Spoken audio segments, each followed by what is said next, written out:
أعوذ بالله من الشيطان الرجيم بسم الله الرحمن الرحيم. With Allah's name, merciful benefactor and merciful redeemer. نستعينه ونستغفره ونؤمن به عز وجل.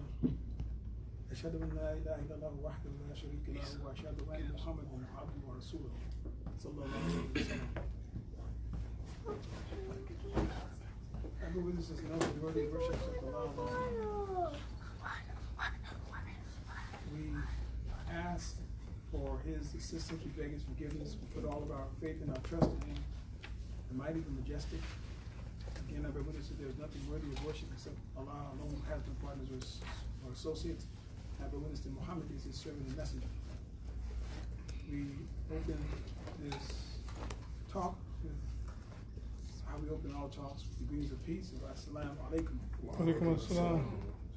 We're going to give a little bit of information about ourselves. We were about 2 minutes late. We want to always start on time. That's how we were taught, coming from Muslims first, and we want to keep that practice going. It was told to me, they said, Malcolm said whether there's 1 or 2 people, start the meeting. And whoever here is supposed to be here, they're here. Whoever's not, it's not. Now, alhamdulillah, we'd like to thank first, as always, Allah, the Most High God, for allowing us to be together, to be involved in such a worthy cause as this, as I'm about to explain what it is. I'd like to thank, before we forget, my brother W D Mohammed for working on this live stream. He called me 2 days before we started, and he said, when the live stream, I said, sure, whatever helps. So alhamdulillah for that. And he brought his sons here. A little bit of background before we actually begin and introduce the people that are going to be speaking briefly, and we're going to speak about that too.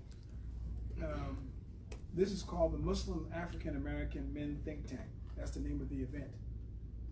And it's called the Muslim African American Think Tank, discussing getting married and building family life. And the focus is the first community is the family. The first community is family. And that was hope from our leader and teacher, Imam W D Mohammed, radiallahu anhu.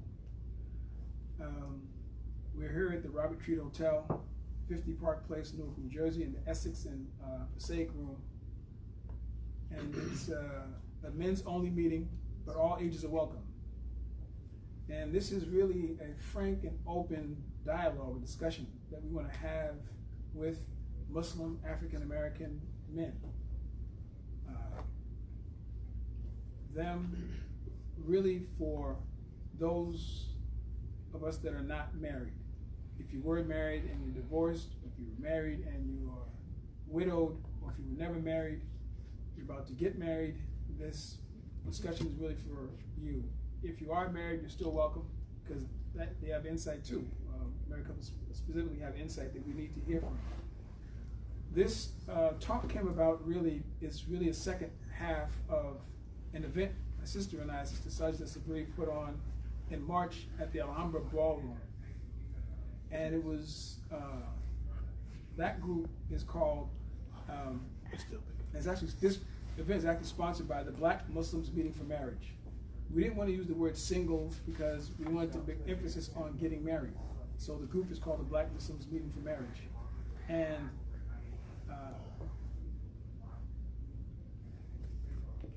it wasn't well attended by the men. And that's not new, that's usually the case with most African American single events, Muslim single events. The women are always excited, so we don't have to even, just say single social and they're there, but the men, not so much. And I was speaking with one of the persons who's going to speak, Imam W D Sharif, and he mentioned, and I said, I thought about it, I said, yeah, I believe this is the point. It's not that we don't want to get married, it's we're looking at responsibility of marriage men, and most of us are afraid of it because we don't know what it is, we don't know how it's put together, most haven't seen the proper model, so we're afraid of it. But we need not to be, because we have to get completion of the other half of our religion.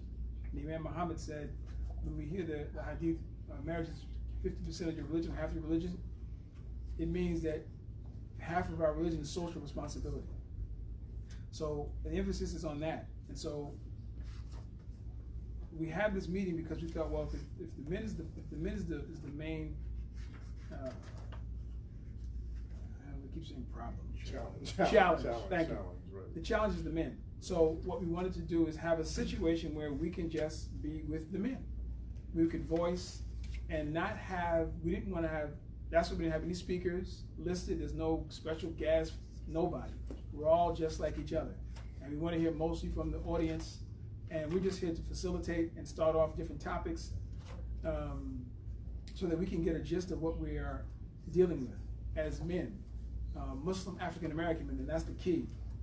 The key is we are Muslims, yes, but our situation unique. No other ethnic group has this situation that we have specifically regarding marriage. So that's why we titled it Muslim African American Men Think Tank. And I'm going to say this before we start the actual conversation. Again, this is part 2 to part 1. Part 1 was the social, part 2 is the men's talk, and we're still going to try to plan to have another social, more informal, inshallah, in Philadelphia. But I'm saying this to say that, I'm going to say this. When we say Muslim African American Men Think Tank, discussing getting married and building family life, we're specifically talking about Muslim African American men marrying Muslim African American women, period. We're not talking about any other ethnic group besides ours. One of the speakers is going to go more in depth with it, but I want to let you know at the very beginning so that you know we're not trying to, we're not generic. We're specifically talking about the challenge of the Muslim African American man marrying and seeing the value and the validity of marrying our own women. So with that, we have 3 people that are going to just talk about certain topics we picked from here. There's about 6 or 7. We invited and they graciously accepted, alhamdulillah. One of them is sitting right next to me, Imam W D Sharif from Masjid al-Wadud in Irvington, New Jersey. Next to him is my youngest brother, Ahmed Sabri, and we invited Abdul Latif Kadar from Freehaven, New Jersey. Yes, he's not here yet, but he'll be on his way. The first topic we're going to get into is really one of the topics that always comes up with African Americans, Muslim African Americans, when it comes to marriage, and that's finance. I'm not going to say money, finance. So we asked Imam W D Sharif to address that. So we're going to let him talk, and I'm going to bring him on. Imam W D Sharif. Alhamdulillah, we praise Allah. Alhamdulillah, Rabbil Alameen. A'udhu billahi minash shaitanir rajim. Bismillahir rahmanir rahim. Nashhadu an la ilaha illallah wahdahu la sharika lah. Wa nashhadu anna Muhammadan abduhu wa rasuluhu sallallahu alayhi wa sallam. Thumma amma ba'd. Dear brothers and sisters who are in the audience, peace be upon you in the mercy and the blessings of Almighty God. Assalamu alaikum wa rahmatullahi wa barakatuh. First, I want to thank the New Africa Center and my dear brothers Hakeem and Ahmed Sabri for extending me the invitation for me to be with you on the Muslim African American Men's Think Tank discussion and dialogue that we want to have. I'm grateful to Allah subhanahu wa ta'ala for the blessing of being here. And we hope and we pray that it will be beneficial to those who are either present here or those who are in the audience that are not here physically, as well as those that perhaps may have an opportunity to hear some of this discussion in another media form, inshallah. So I was asked by my dear brothers to just make a few brief comments about marriage and finance, and to kind of begin the process of the thought process. I thought maybe we could just reflect on a few words from the Quran, which come from the chapter called An-Nisa, which is the women. And I think that's really important because this particular chapter focuses on many responsibilities that males have to females and what their relationship should look like with each other, inshallah. So in many of these verses are recited in the nikah, or the wedding ceremony that is conducted for any Muslims that are getting married. But the verse that I wanted to share, just part of the verse, comes from Surah An-Nisa, the 34th ayat, inshallah, where Allah says to us, A'udhu billahi minash shaitanir rajim, Bismillahir Rahmanir Rahim. الرجال قوامون على النساء بما فضل الله بعضهم على بعض وبما أنفقوا من أموالهم. صدق الله العظيم. Surely Allah the Mighty speaks the truth.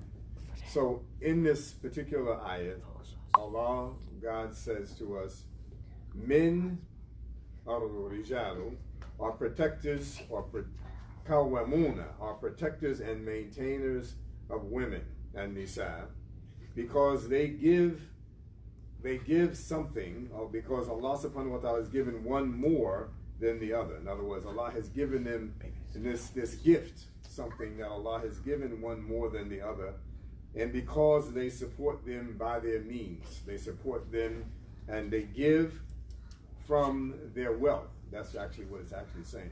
They give from their wealth. So it's important to note, right, that this sentence or this particular statement is conditional.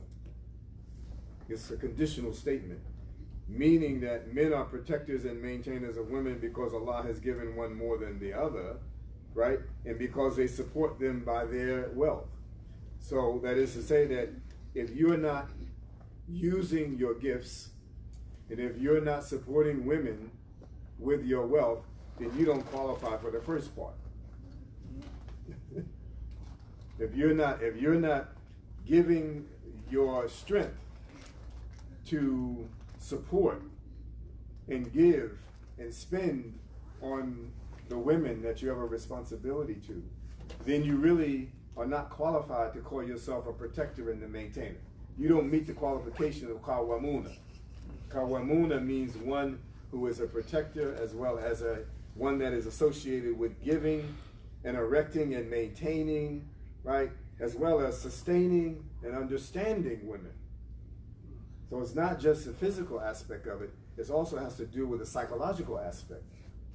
That the male that is Kawamuna has to also be psychologically stable in order for him to provide some psychological support for the women, right? Which stabilizes the matrimonial relationship, inshallah. So what are some of the financial things that in terms of looking at the what we need to spend of our wealth and how we need to spend our wealth? So Allah subhanahu wa ta'ala in al-Islam, there are certain conditions that are associated with the male who is going to marry a female. And before the marriage is actually solidified, then the male has to give what is called a sadaq or mahr, which means that the male has to give a gift to the female of the woman that he has decided to marry.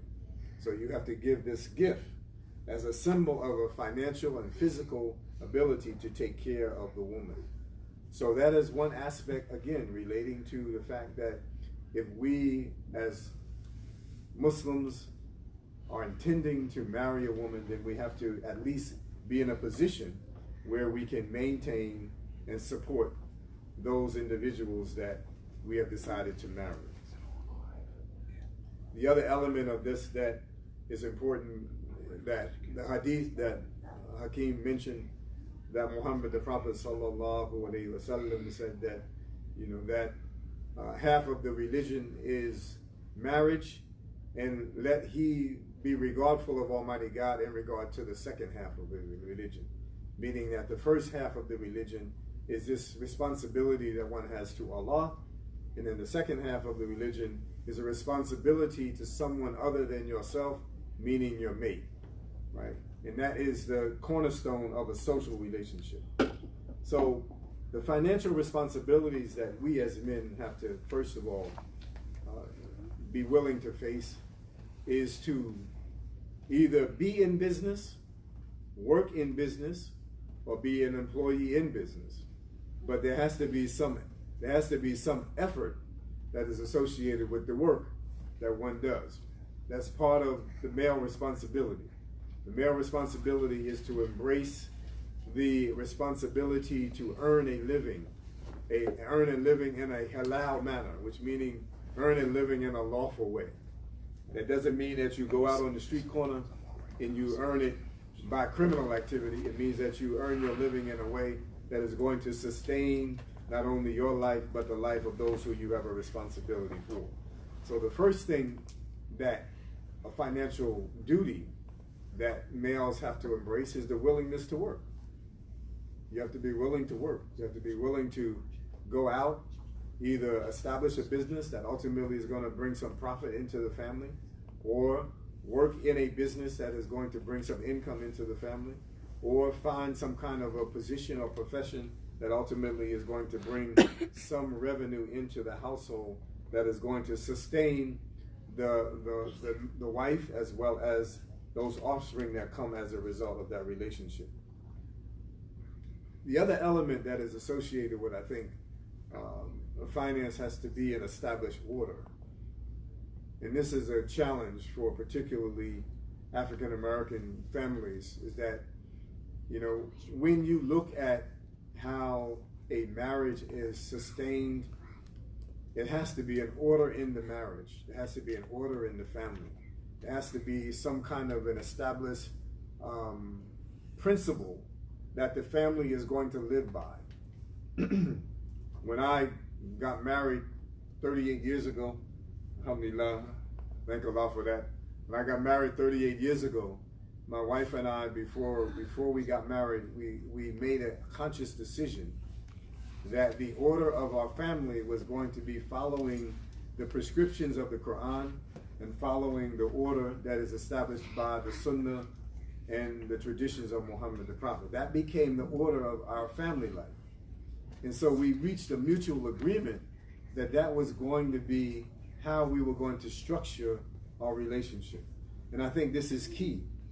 And when we make that conscious decision to structure our relationship on those principles, then the whole element of finance also falls into place, because the reality is that, you know, the male is responsible for taking care of the female.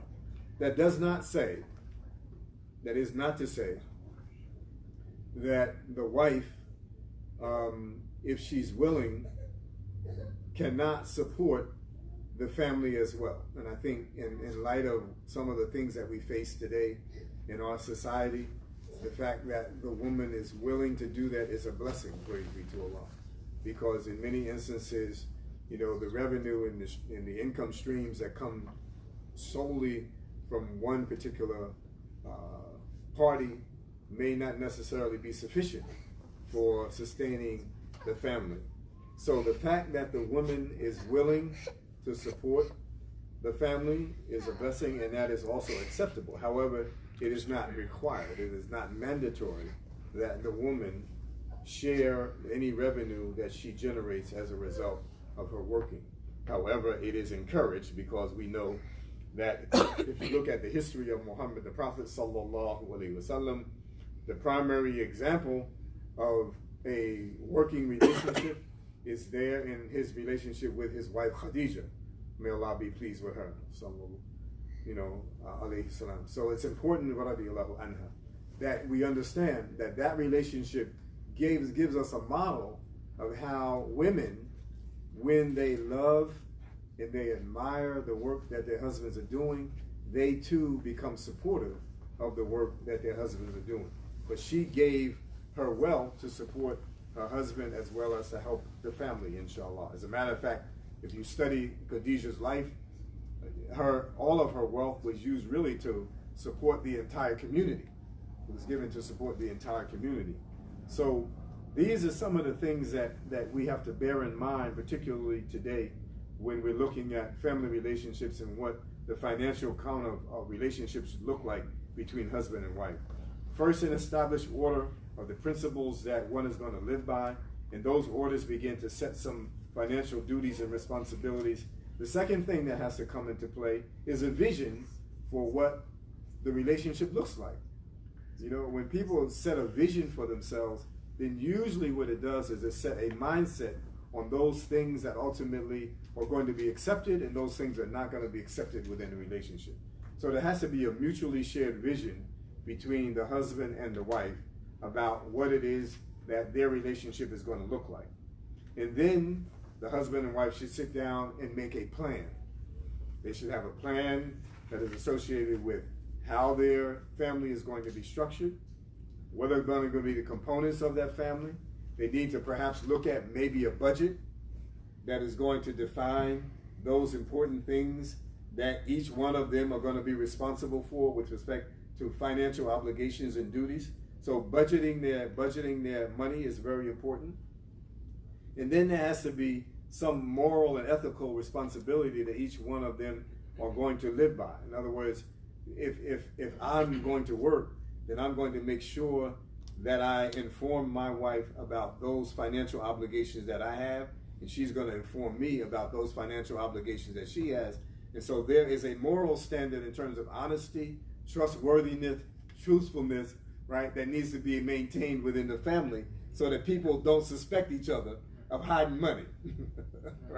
right? So we have to understand that all of it has to be a full disclosure. It has to be a transparent relationship with respect to how the finances are managed.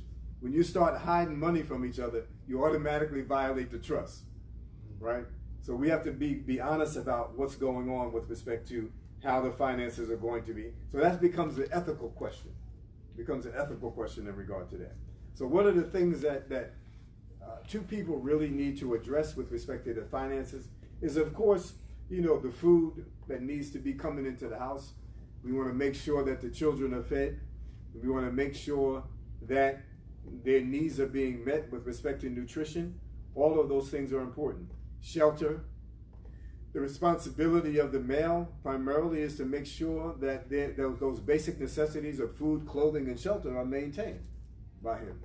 So understanding, though, how these things are going to be budgeted is going to be very important. That means that you might not necessarily be able to afford those $200 athletic shoes. You might not be able to buy those Nikes all the time. So you got to be able to sometimes understand that there has to be priorities set in regard to how the finances are going to be used. The other element of finances that have to be addressed is education. How are we going to put money away so that not only perhaps we might further our education, but for how our children are going to further their education? That becomes a very strong financial duty and an obligation that we need to look at with respect to how our finances are going to be used. I would encourage any family, any husband and wife, to start thinking about how they can put some money aside so that there's some money for their children to further their education, inshallah.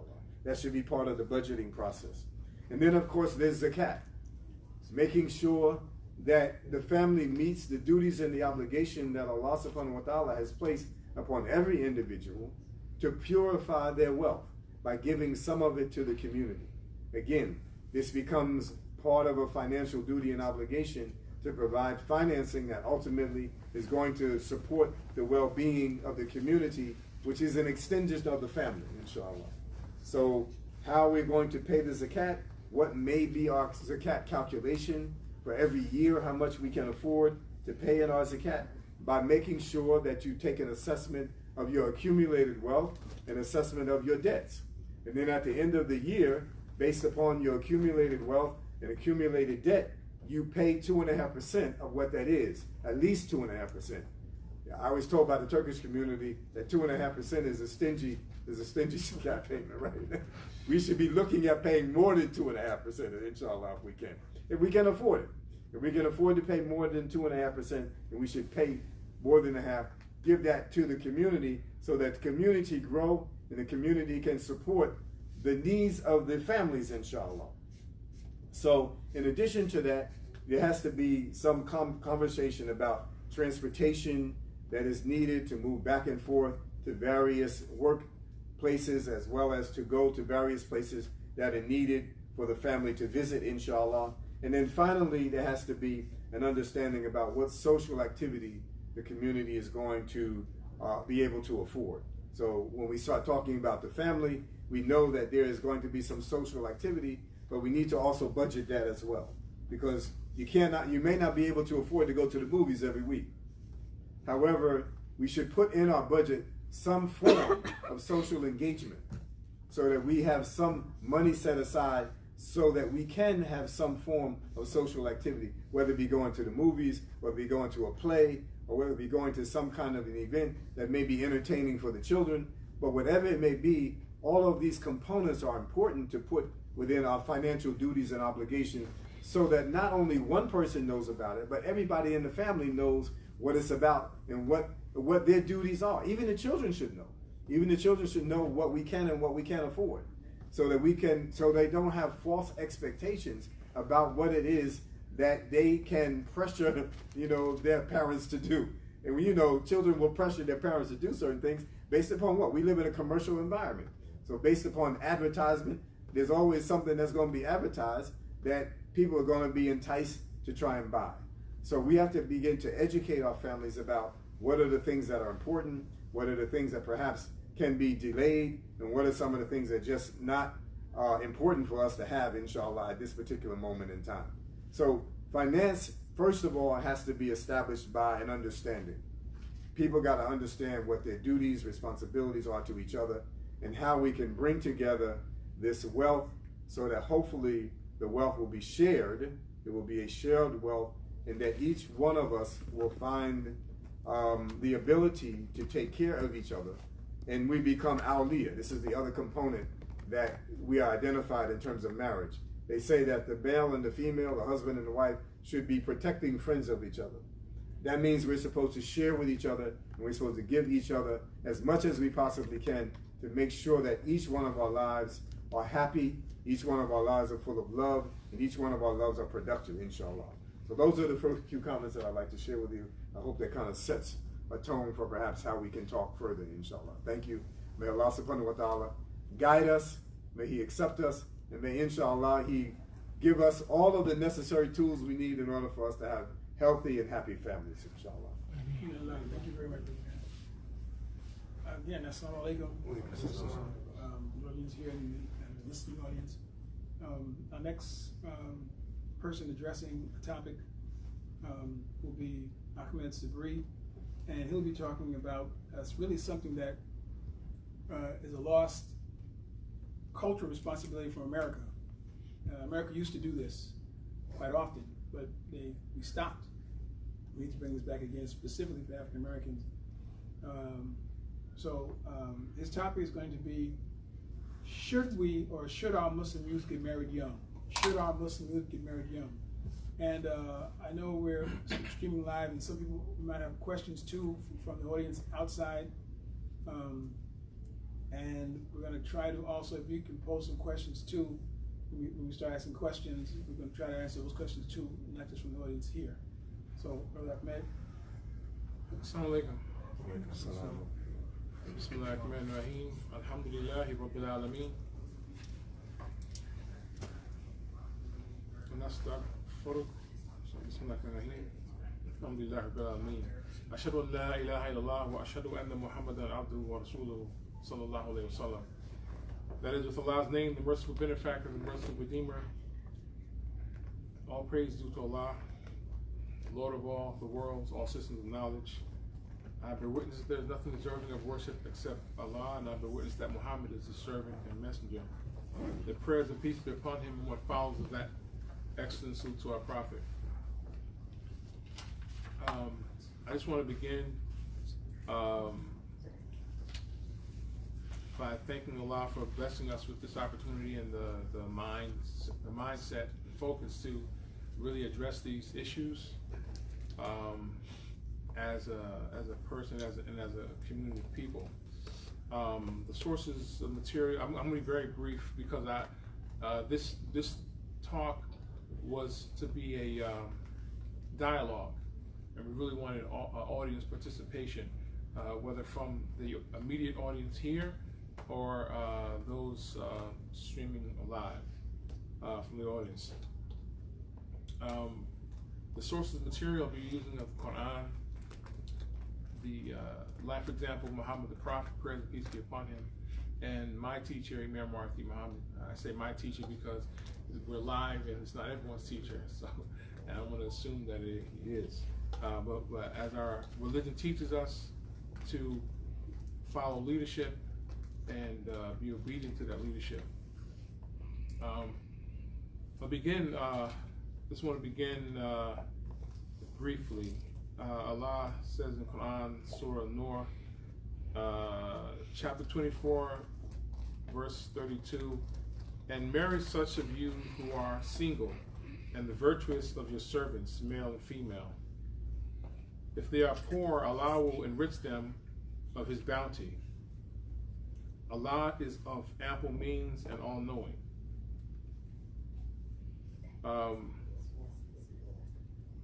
Our Prophet, praise and peace be upon him, it is said of him that said that once a man, he saw a young man, and he asked this young man, he said, are you married? The young man said, no. He said, are you healthy? The young man said, yes. This prophet said, you are the brother of the devil. We're to take everything within context. What we are to understand from that is the seriousness of marriage in Al-Islam. This is the religion of Al-Islam is a religion for community. It's not a religion for individuals or bachelors and bachelorettes. It's not a religion for boyfriends and girlfriends. As Imam Sharif had mentioned, it is responsibility. So the seriousness of our Prophet's, praise and peace upon him, answer is such because that is our religion. Serious about family life. So our topic is, should we marry our youth young? Something that the brother mentioned in his introductory is that this was a kind of lost art.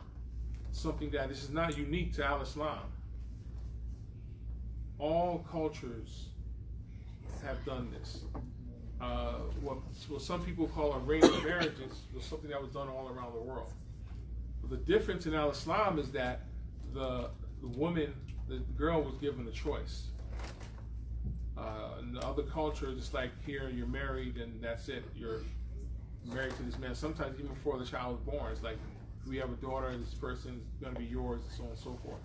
But that's not a bad thing to arrange marriage for children, for your children, because usually the parent knows the child, and they know if you're in a neighborhood, if you're in a community, you know the community, and you can usually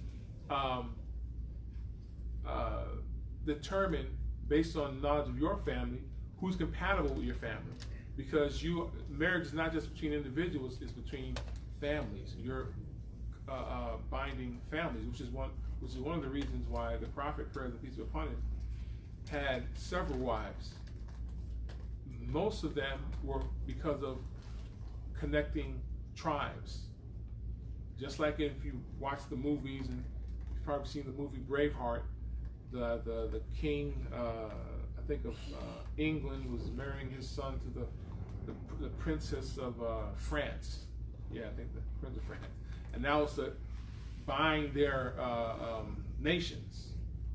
And this is the purpose. Marriage is more than just me and you, we're having kids and blah, blah, blah. It's a serious thing. It's families, generation. You're thinking ahead of time. So the question is, should we marry our children young? I think everyone should know that the answer is yes. Because if we look at the society, what is the alternative to not marrying our Muslim youth young? What's the alternative? We can look outside our window. We can walk down our neighborhood and see the alternative to our young people not being married. People are going to have sex regardless. So is it not better that they have relations with each other in a honorable way, in a noble way, in a way where as when they walk down the street they can keep their heads held high and be proud of that, not have to sneak around from their parents or relatives or friends. This society might frown upon at times, I don't say everyone in society, frown upon marriage or getting married young, but that's just not been, it's not popular anymore, which at one time it was. People got married in their teens, during the time of Little House on the Prairie, and even in the 30s. We just drifted away from that. But we could see the results of that. The problem, I remember growing up in the 80s and constantly seeing young teenage girls with big bellies. And I used to say, when I was in college, we used to have these discussions. That was when black consciousness was on its all-time high. You know, people were wearing the African medallions and the red, black, and green. But we had very good, lively discussions, like in the lunchroom or the library and the classroom. And I said, see, the problem isn't teenage. There was a big discussion. The problem is your teenage pregnancy is rampant. Teenage pregnancy is a private teenage pregnancy. And I would say the problem isn't teenage pregnancy. The problem is teenage fornication. That's not a problem if you're pregnant and you're a teenager. If you're married, what's the shame? You know, it's not a shotgun wedding. It's really like, what's the shame? You know, it's healthy and it's a noble thing to get married as a young person. And I'm concluding really early, just to give some information on what Imam W D Mohammed, radiallahu anhu, may Allah be pleased with him, said regarding marrying our youth young. It was at a convention. I remember I was at a convention, and Imam Muhammad literally he said, this is going to be what is our solution to this dilemma? He said, our solution is to marry our youth at a young age. And when I say this, it's not just, hey, get people married, what's it going to fornicate? No, do it intelligently, do it correctly, do it strategically. Look for the proper mate for your young person. Know your youth, know your son, know your daughter. Some might not want to get married at that age, and that's good. And that's also good.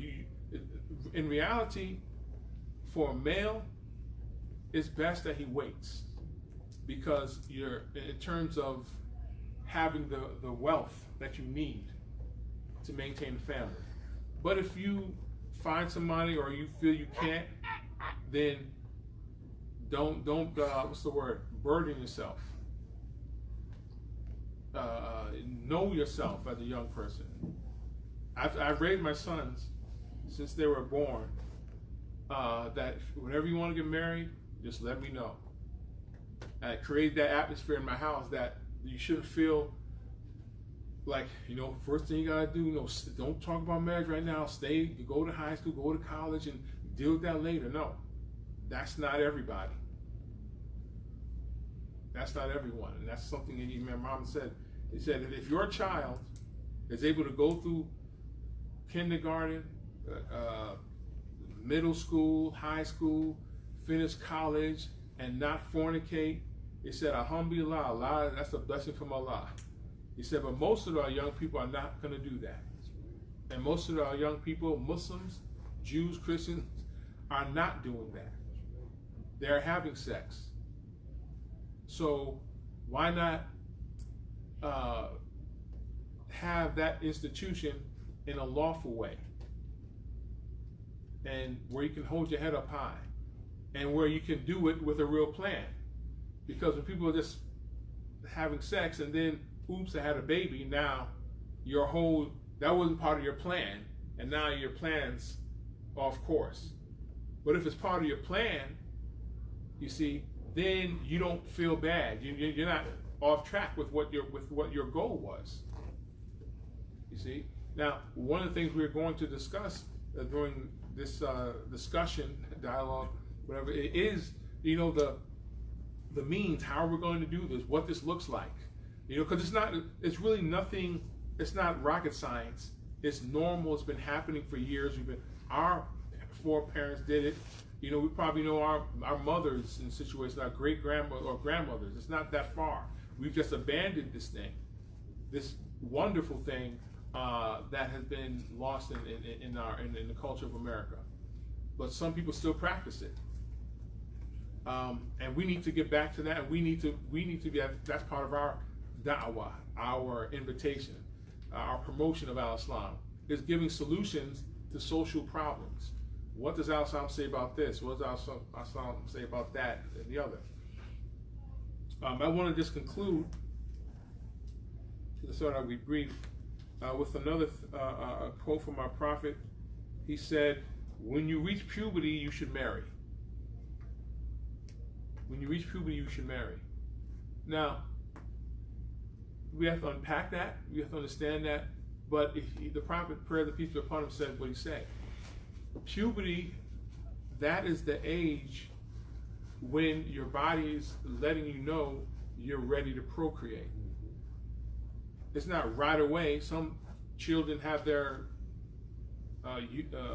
reach puberty at 9, you know, some 12, and so on and so forth. But that's when you should start preparing your youth for marriage, having discussion. You should have been discussing that earlier than that, but they should be knowing that, okay, if I want to get married and I'm 16, that it's okay with my mom, or younger, 14, that's okay with my dad. That it's not something that I'm going to get hit upside the head with. There's a Muslim brother or Muslim sister that I would like to marry. You know, and the part of how this looks is that when you get married really young, the parents should have more involvement in that marriage. You know, because you can't, as a teenager, you can't live on your own. You should live with your parents. But you should feel good, any parent would feel good knowing that his daughter is not sneaking around, and that her name isn't being dragged in the street, and that your son isn't a pimp or some hustler on the street just taking advantage of women. But no, he's a noble person. He honorably asked for the hand of another woman, of a young girl. And that he has goals, and that we should help these young people reach these goals. It's a challenge. Again, this is not easy. It's a challenge, but what's worse? You gotta look at the alternative. Let's hear the alternative. And I guarantee the alternative isn't better than what has just been presented. Most people are not gonna wait.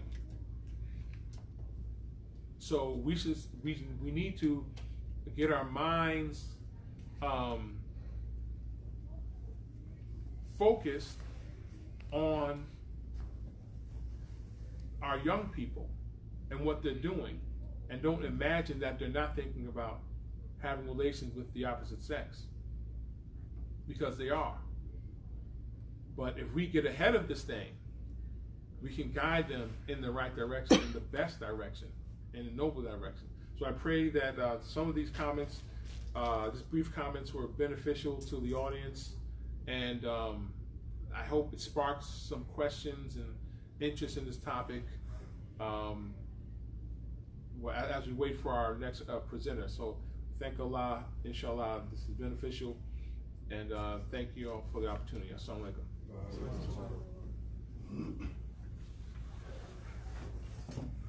Alhamdulillah, all praise due to Allah. Thank you. Can you speak up a little bit? It's Alhamdulillah. Thank Brother Ahmed Sabri for those words, and again for Imam Wahidi Sharif's words regarding finance. We can, as we're waiting for the next presenter, Abdul Latif Kadar, we can open the floor for questions that we have regarding what we've heard or any of the topics that we know listed. I'm going to just go through the topics again, and if we have any questions about those, we can ask, or we can have any questions about what was already presented, we can ask, or not just even ask questions. Give your comments, what you think about it, what you see as a challenge, what you see as a solution. Also, we have as a few topics. It says one of the main things is, what am I looking for in a wife? Because it's an all men's meeting, it's obviously looking for a wife. What am I looking for in a wife? And what I mean by that, some of these I'm going to have to get a little bit specific. What we mean by what are you looking for in a wife? As African Americans, it was a psychologist that said, basically, most of us inherently don't know. We've been given images of what we're supposed to like or look for, and that's what we go with. But sometimes we're like, well, I don't really like that. But if you're black, you should like that. But that's not what we're geared toward. I'm gonna stay on a little, then go on. Use an example. Most of us think if you're pro-black, blacker than black, you gotta like, because I'm written out, I'm gonna say this, it's just us in here, African Americans, Muslims, but we're not, as Imam Sharif said, we gotta get frank and serious, and not, alhamdulillah, mashallah, serious. If we're pro-blacker than black, we think you gotta like the blackest, dark-skinned sister. You can't like nobody light. We can. If that's what you're geared toward, you like that, that's what you like. Adam Clayton Powell Jr. said something excellent. I'm paraphrasing a quote.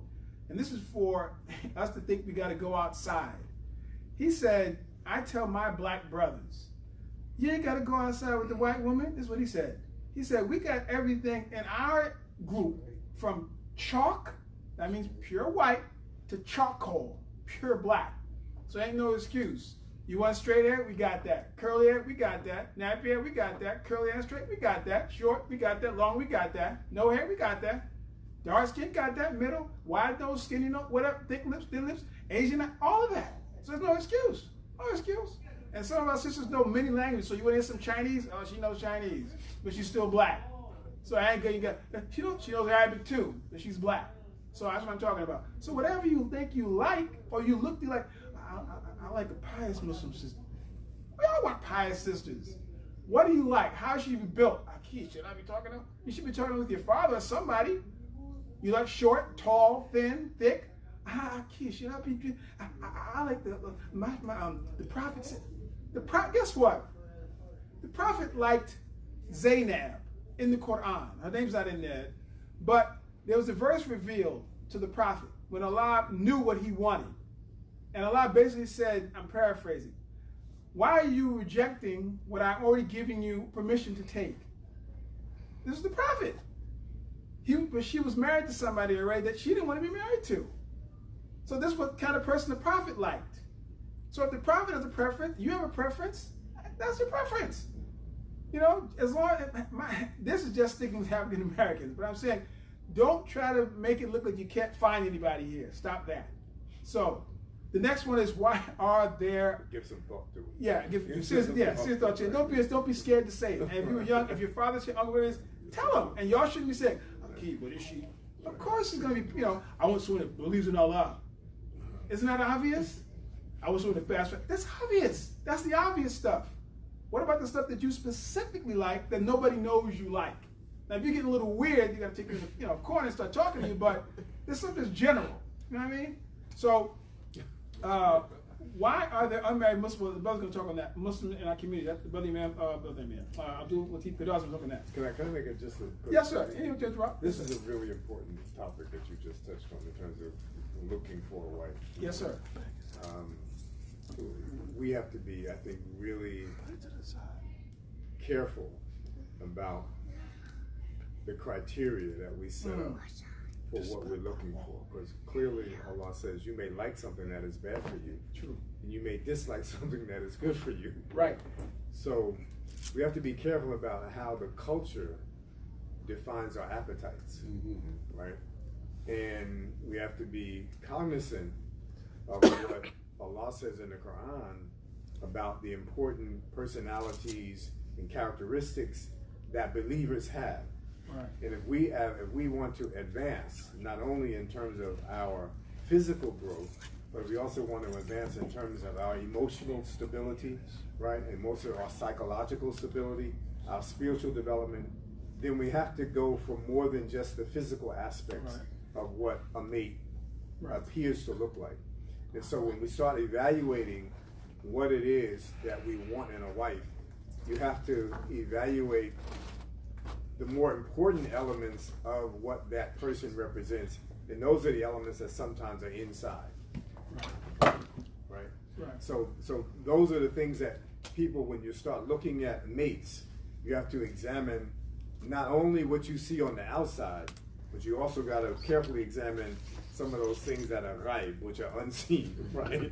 Right. But you have to explore them, so that hopefully, you have an opportunity. That's why again, in the tradition, Muhammad the Prophet said that you should get to know the person before you actually commence with the marriage, right? You should actually get to know the person. You should have some familiarity with the personality. Let your family see, right, the personality of the person that you're considering, because in many instances your family will help you evaluate what they see, perhaps sometimes what you don't see, right? And so these are the elements that really go into the selection of what am I looking for. All right? The question is, what am I looking for? And the question is, are you looking with the eye of just your physical eye? Or are you looking with your mental eye? Or are you looking with your spiritual eye?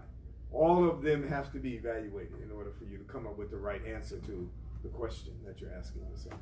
Yes, sir. Right. I just want to add on to that. The Prophet, peace be upon him, did say, and it goes along with Imam Sharif saying, it's translated man, but we'll use human being because it's men and women. Right. Men and women keep company with which they like best. And what it means, like I said, it means, like what he was saying, here's our reality. Whatever you are, and this is the struggle too, like as he's talking, I'm listening to, whatever you really are, see, that's what you should be trying to connect with. What I mean by this, Imam Muhammad said, now I'm going next point. He said, this also from my brother, Imam Muhammad said, just like this, he said, if my son is a bum and your daughter wants to come to marry him, I'm going to tell you my son's a bum. He shouldn't be trying to get someone that's not a bum, or she'll make him a better. Don't stop those lines that we told each other when we were young. I always said those lines when we were younger. If you give it this sister, brother, stop. Like he said, if you're a player, the sisters that are players. That's your connection. This is serious. But what we try to do is get the angel to go with the devil and let the angel change the devil. Don't do that. Man keeps company with that which they love best. That's why I started with, I mean, he said, the physical, you go into the, don't try to pretend that you're looking for that. You should be looking for a high level, but if that's where you're at, go with that, because, and Allah addresses it in the Quran.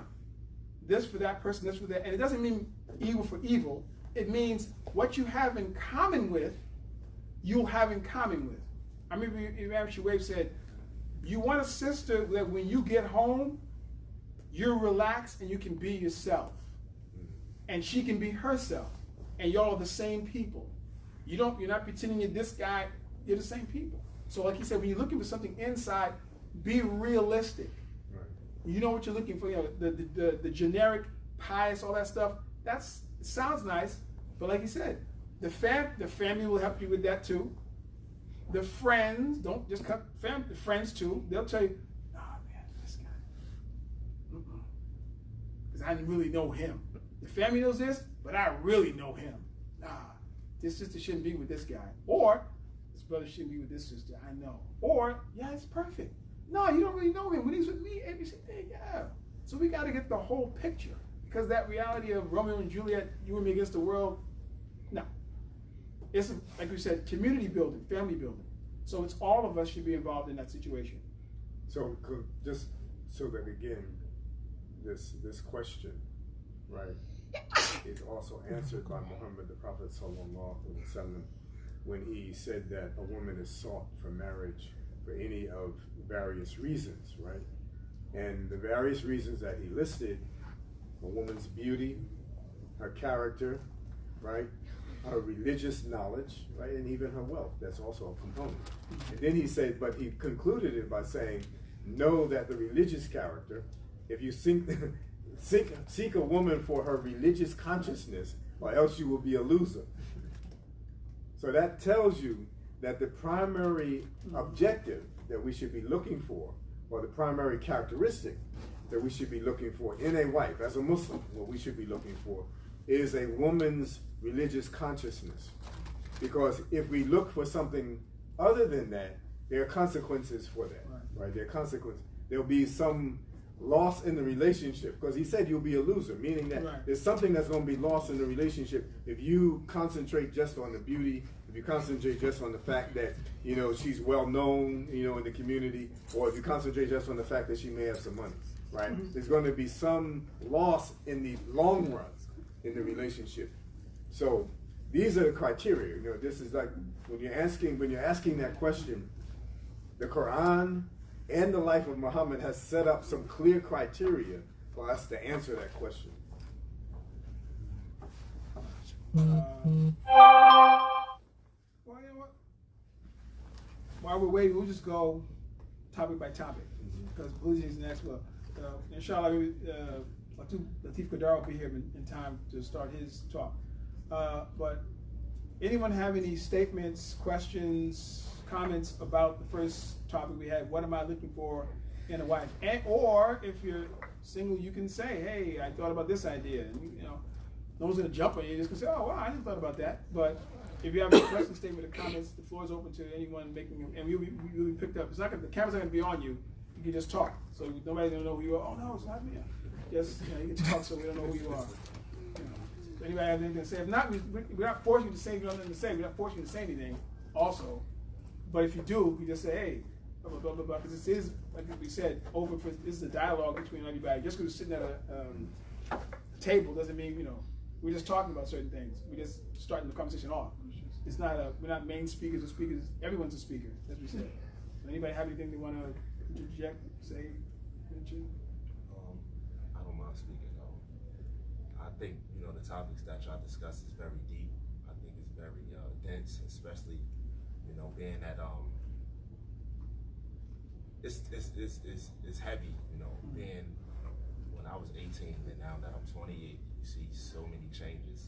The norm is like the pros versus the cons now, and really is the norm versus the, you see a lot of people getting in relationships and they're not, it's like getting the milk, it's like buying the milk without, getting the milk for free without buying the cow. You see a lot of relationships, people just jump into things and they don't really view marriage as something that they're not working towards marriage, because a lot of people feel overwhelmed financially, or they don't have enough money, or not only that, the selections of women or men is so vast. You know, we got social media, we have so many of these things that distract us from the real love that, you know, we should contribute to the partner that we're in a relationship with. So, you know, it's so, everything, technology has changed so much. You know, it's changed so much. You know, the distractions is at an all-time high. The television, you know, the Instagram. As soon as these kids wake up, the first thing they see is social media or this person on television. You know, so it's very, you know, and it's hard. You know, it's not hard. It's challenging. You know, first and foremost, he has to be aware of what's going on. That has to be given to children at this age, right now, what the duty is and what you're here for. You know, as far as the purpose. What you're really here for, what did Allah put you here for? So, and we're not getting that message. A lot of us isn't getting that message. You know, we're walking around there's no faith no more. There's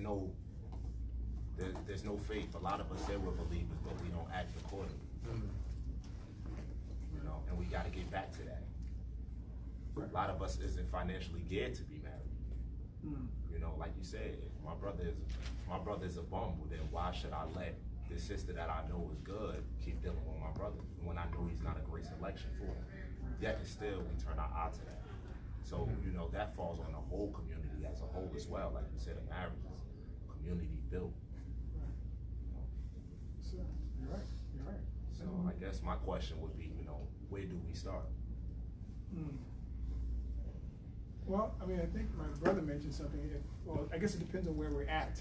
I guess you have to start exactly where you're at. Like you said, if the younger ones, if you know younger ones and there's no consistent meeting place that they can meet together and talk to the young people. I know the first thing is it always starts, like Imam Mohammed said, the first community is family. It has to start in your family first, and we have to not be afraid. My generation came from my parents' generation, like in the 80s and 90s. And like you said, we also really have to know our eras. Our parents, my parents, I was saying, I'm 53. My parents' era is, they came from maybe 2 generations after slavery. No psychological help at all. No help, you know, for the masses. So they basically was kind of basically watering or coming down off of the treatment of slavery. You didn't have time to everything was just suck it up, move. You didn't have time to, most people say, I love you. You know, the movie, perfect movie was Fences, excellent. You know, why don't you like me? Why? What are you talking about? His mind's like, I'm doing all this stuff for you. That's telling you that. But the child is to hear, hey, I like you. Good job. So because I learned that, thanks to my sister, I learned that.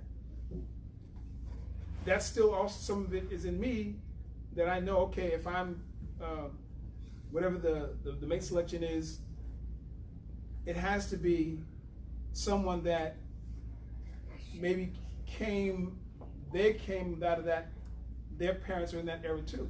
That's my little connection. Or they know that sentiment. Or maybe I have some of that sentiment in me that, you know, is kind of rigid, but we have to know our history as a people. So, like you said, I think it's to be informed of what's our history, what does the religion come to do? Like you said, what does the religion really come to do? You know, it's not, what do you call it, magic. Like you said, it's work, it's sincerity. Like you said, like that's it maybe fits in the pattern when Allah says in the Quran, you know, I'm a believer. Allah says, don't rush to say that. Just say I submitted to the religion. You know, belief is not in there yet, and this is my personal thinking, is that there's nothing built for you yet, or you come in contact with to express your belief. So the submitting is good, but you haven't found a pattern of belief yet. So just say you submit it and start from there. But I think, like you said, the information, countering the overly abundance of information now, like you said, technology, especially with young kids, they can get anything.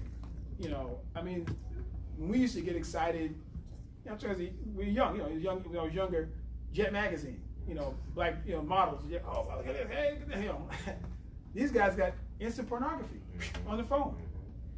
You know, they don't got, my friend got it, so, you know, so you gotta have that talk earlier and watch them longer. But again, the only thing that's really gonna have to, as a fail-safe, is working toward building community life. Like you said, teaching them that at a young age, but also they have to see it. Remember, I said the African American, you can't tell them anymore about what's what. See, they gotta see it. You know, you have to see us, or at least working toward it. But it has to be done, you have to see us doing it. You can't just be, hey, you know, we want a community, and nobody does anything about it. So I think the first step is education about it. And then trying to become that model, working with people that are like you to build it. I just want to add to that and say that, you know, you asked like where do we start? This is a good question, always the important question. And first thing I do agree, everything starts in the home. But for example, things like this, having discussions like this is where we start. Because when do we get opportunities to dialogue with each other as men? You know, I'm thinking right now in my mind about like villages before there was electronics and stuff like that, and where the men would meet, you know, sit with the chief to discuss the issues in the community. These are things we need to do. You know, we don't have we as African Americans suffering from, as a woman psychologist mentioned, the post-traumatic slave syndrome, the effects on our psyche from the generations of slave life, Jim Crow. Our families have been broken, so we don't have traditional families.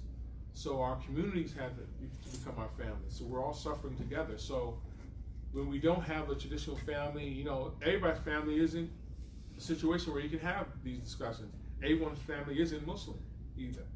So it is the responsibility of the masjid, the imams, to facilitate such situations where we can dialogue and discuss things like this. But I have a situation where I was thinking about this, what we're having right now. In my mind, I've been thinking about several years, and it was about, like, you know, we gotta do something for our boys. So I had took some time and I had wrote down, like, you know, what I wanted to bring this idea to a masjid, but it could have happened. I'm just time scheduling, and I'm kind of a procrastinator. But I said, you know what? I'll start in my home. So I called this group Imam, an acronym, Imam, Integral Muslim American Men. And so what I just started to do, probably last month, was I sat my sons down and I let them know we're going to have Islamic studies, and I began. They know the basics, so we began talking about the history of our community as Muslims within the Association of Imam W D Mohammed. Whatever community you come from, meaning association, do that with your children. Know the lineage, the history of how Al-Islam, how you became a Muslim, how your community became Muslim, because it's important also to know, as particularly as young men, to know the politics of your community. You shouldn't walk into the community as a young man blind and not know who's who and what's what. You know, you should be a little elevated in terms of that, because these are things you'll be dealing with as a young man. So knowing the history, because there's a lot of things that my sons didn't know about, but I knew I had to tell them regarding the history of the Nation of Islam, the Honorable Elijah Muhammad, Malcolm X. Oh, didn't Elijah Muhammad kill Malcolm? And didn't Malcolm do it? There's a lot of things if you watch television, right, and you don't. We're here. We know the people who knew Malcolm and Honorable Elijah Muhammad. So we should give them, if it's anybody, it should be us, to give them the true story of the whole evolution. That's what I'm saying, of our community. How Imam Muhammad came to leadership, so on and so forth, where we are today, where we're going in the future. So I decided to do that in my house. I dedicated myself to do that at least once a month. I try not to do anything that, you know, I'm gonna do this every week. Don't exert yourself or stretch yourself out too thin. But like once a month, I'm gonna focus on a certain topic, talk about it, and have dialogue about it. And then maybe like afterwards, go out to the movies or something. But make it interesting, you know, and fun for our children. But aside from that. And I do remember, I have notes somewhere, but Imam Muhammad had mentioned to the imams in the community that the situation is just such that a lot of the responsibility for Al-Islam is on the imams. So you're pressured more to learn more about the religion, so that you'll be better equipped to handle the situations with the people in the community. So Imam just have to have a situation that can facilitate these things. Maybe, like I was thinking, like, you know, what was the purpose of this thing? To me, I'm like, maybe have this, what we're having quarterly or once a month, because this issue, what is more important than what we're talking about right now? Right. I don't know. It's very important. So why wouldn't we dedicate such seriousness every so often? I see my brother. Yeah. So I was just listening, trying to see where everything is going. So I'm asking a question. So y'all talking about the problems of brothers, Muslim men and sisters getting together, becoming married, and some of the, I'm listening to some of the things that the brother talk. I listened to Waleedine, the brother right here, and then yourself and the brother who asked the question. So it gets me to this point that so you're trying to find out what are some of the problems that cause us not to come together. Well, I'm gonna just say I'm gonna say this here, a couple of points, and I'm gonna tie them together, try to make it real brief. First of all, in this deen, you know, when Allah subhanahu wa ta'ala pointed out in the Quran, he said, "Oh, you believe," after you took your shot, enter into Islam wholeheartedly and follow not the footsteps of Shaitan, for he is to you an avowed or open enemy. And if you backslide after you don't got the guidance, then know that Allah is exalting the might and power to rise. That's the first thing. You have to come to Islam wholeheartedly. That's the first condition. Because when you come into Islam wholeheartedly and you get involved and you stay like that, then the faith constantly stay up. The faith starts, it dwells when you start lacking on your deen and start going out in the world doing things that's un-Islamic. That's big. You know, this religion, it get hard when you don't know what you're doing as a Muslim. Prophet Muhammad said, this religion is very easy, and no one exalts himself, what he was saying, exalts himself too much in this religion, but it overpowers him. So act it right and keep to the means and be of good cheer and ask for divine help in the morning, in the evening, and during a part of the night. So the religion is easy. What makes it hard is when we don't know it. So the first revelation with Iqra, read. So we have to learn, and you made a good point, that a lot of responsibilities fall on the imam, because the imams has to be aware of what's going on in the community. They have to go back and do their research. They got to, you know, when you have a problem, this is my thinking, and this was, I've been taught like this for like the last 30-something years. In order to solve a problem, you must go to the root.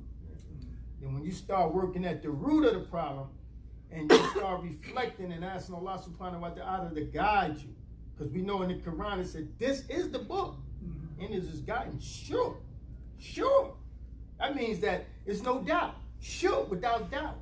To those who fear Allah, who believe in unseen, are steadfast in prayer, and spend out what we have provided for them, and who believe in the revelation sent to them before that time, and in their hearts had the assurance of the hereafter. So right there, that prescription right there, it only comes and it only becomes activated, it only comes strong when the individual accepted the religion wholeheartedly. It's nothing going to work. If he don't accept the wholeheartedly, if he come in with 1 foot on the inside and 1 foot on the outside, he's trying to straddle a fence, it's not going to work for him. Now, getting back with the brother, the imams have to notice this stuff in the community. You can't allow things to go on, and you know through your knowledge and your understanding, your study, that this is not Islam. Like, for instance, I'll give you an example. In the Jumu'ahs, right? It's very important when you come to Jumu'ah, you make good ghusl, and you come, you get dressed, and you put on your room, and you come in there with the right intentions and everything. Then you come in there, do all that, then you start talking. Allahu Akbar, this, that, and that, and you ain't got the Jumu'ah. It don't change because we came, and the Nation of Islam came, and Father Muhammad. Man, this been going on. The Prophet said this over 1,400 years ago. You talking Jumu'ah, no Jumu'ah. So now it's the imams that got to see this going on and address it so it can stop. Because what happened when an ignorant person comes in and he see this going on and he thinking this is what you're supposed to do. Then he see the imam say something that was inspiring. Takbir, boom, and then the people who follow, they don't got no Juma. So all this goose and all that just went down the drain. Are you saying that that's inappropriate? Yeah, it's inappropriate. No, it's not true. Sure. That's not true. The prophet is sound hadith that That's said not that. true. If you study the last sermon of Muhammad the Prophet, he asked the people, did I deliver the message? And they responded, yeah, Allah. Yeah, Rasulullah. They responded. That was a Juma. It was a Juma. He was asking the people to respond to what he was asking them to do in the Juma. So you can't say that there is no such thing as having any kind of response. So you got to be careful about that. But you said that he asked a question. He asked them a question. He asked them a question and they responded. Okay, they asked him. But now, if the imam saying something that inspires you, and you just start saying something, but you cannot say that there's no such thing as giving a takbir in the Juma. You have to be careful about that, because when you say that, because you're making it appear as though that when a person gives a takbir, that they have disavowed their Juma, and that's not true. If you talk doing that, if you talk, according to the authentic. Talking between each other is one thing. That's not a permitted. Talking between each other. But giving a takbir in the course of the Juma is not necessarily a violation of the Juma. Talking between each other in the Juma, yes, that's a violation. You're not supposed to have a conversation between each other. But you can give a takbir. You can glorify God in the Juma. If you're going to do that, you're supposed to do it. According to my understanding, you're supposed to do it to yourself and other belief. Well, I mean, you know what I'm saying? You have to be careful. What I'm saying is that there are various schools of thought, my brother. Okay. Right? And so to say that there's only one way of doing something is not to say that that is Islamic, because there are many different ways that Islam is practiced in many different cultures. Right? And so we have to have an appreciation, just like we're talking about marriage in terms of what is compatible for a mate. The same thing is true in terms of how you practice this deen. If I practice this deen in the United States of America, right? It's not going to be the same as I practice it somewhere else in the globe. That's true. Right? And so we have to be understanding that there is flexibility. You said ease, right? There's ease and there's flexibility in this deen. Yes, sir. So to try and put people in boxes is to take away their freedom.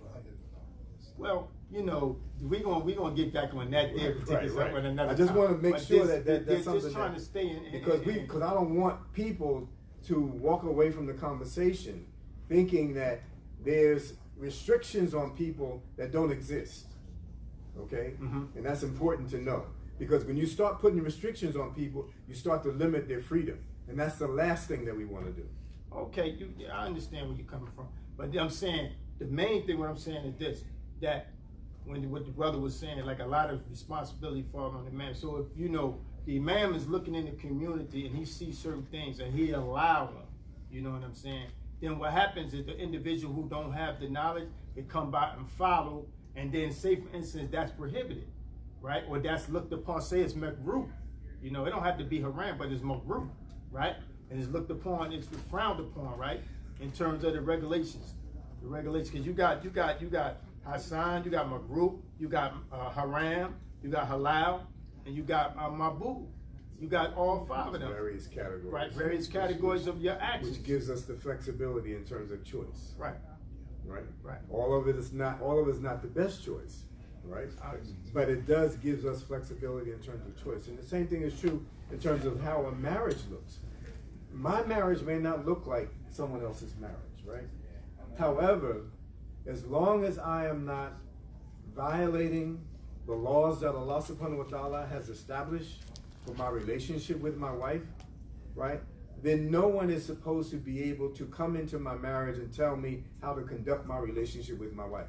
That is a private affair, right? That's why you're not supposed to be spying on each other, because there's certain things that are supposed to remain private, right?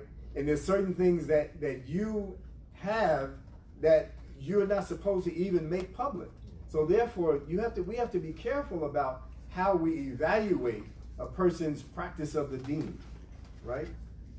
Right? Because again, Muhammad the Prophet said, part of the excellence of a person's Islam is leaving alone that which has no meaning. What we talking about? Meaning that if a person does something, right, that is not your business, then you need to stay out of that. Right? We need to stay out of that. And we need to be careful about how we kind of legislate and dictate to people about how they practice their religion. You got to be careful about that. That would be just like someone come up to you during Ramadan and ask you, "Are you fasting?" That's really none of his business, because my fast is between me and Allah.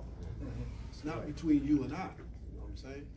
I just want to, at this moment, mention that we are live and what the brother Mujahid is Right. going to do from time to time is let us know the questions that are coming online. Okay.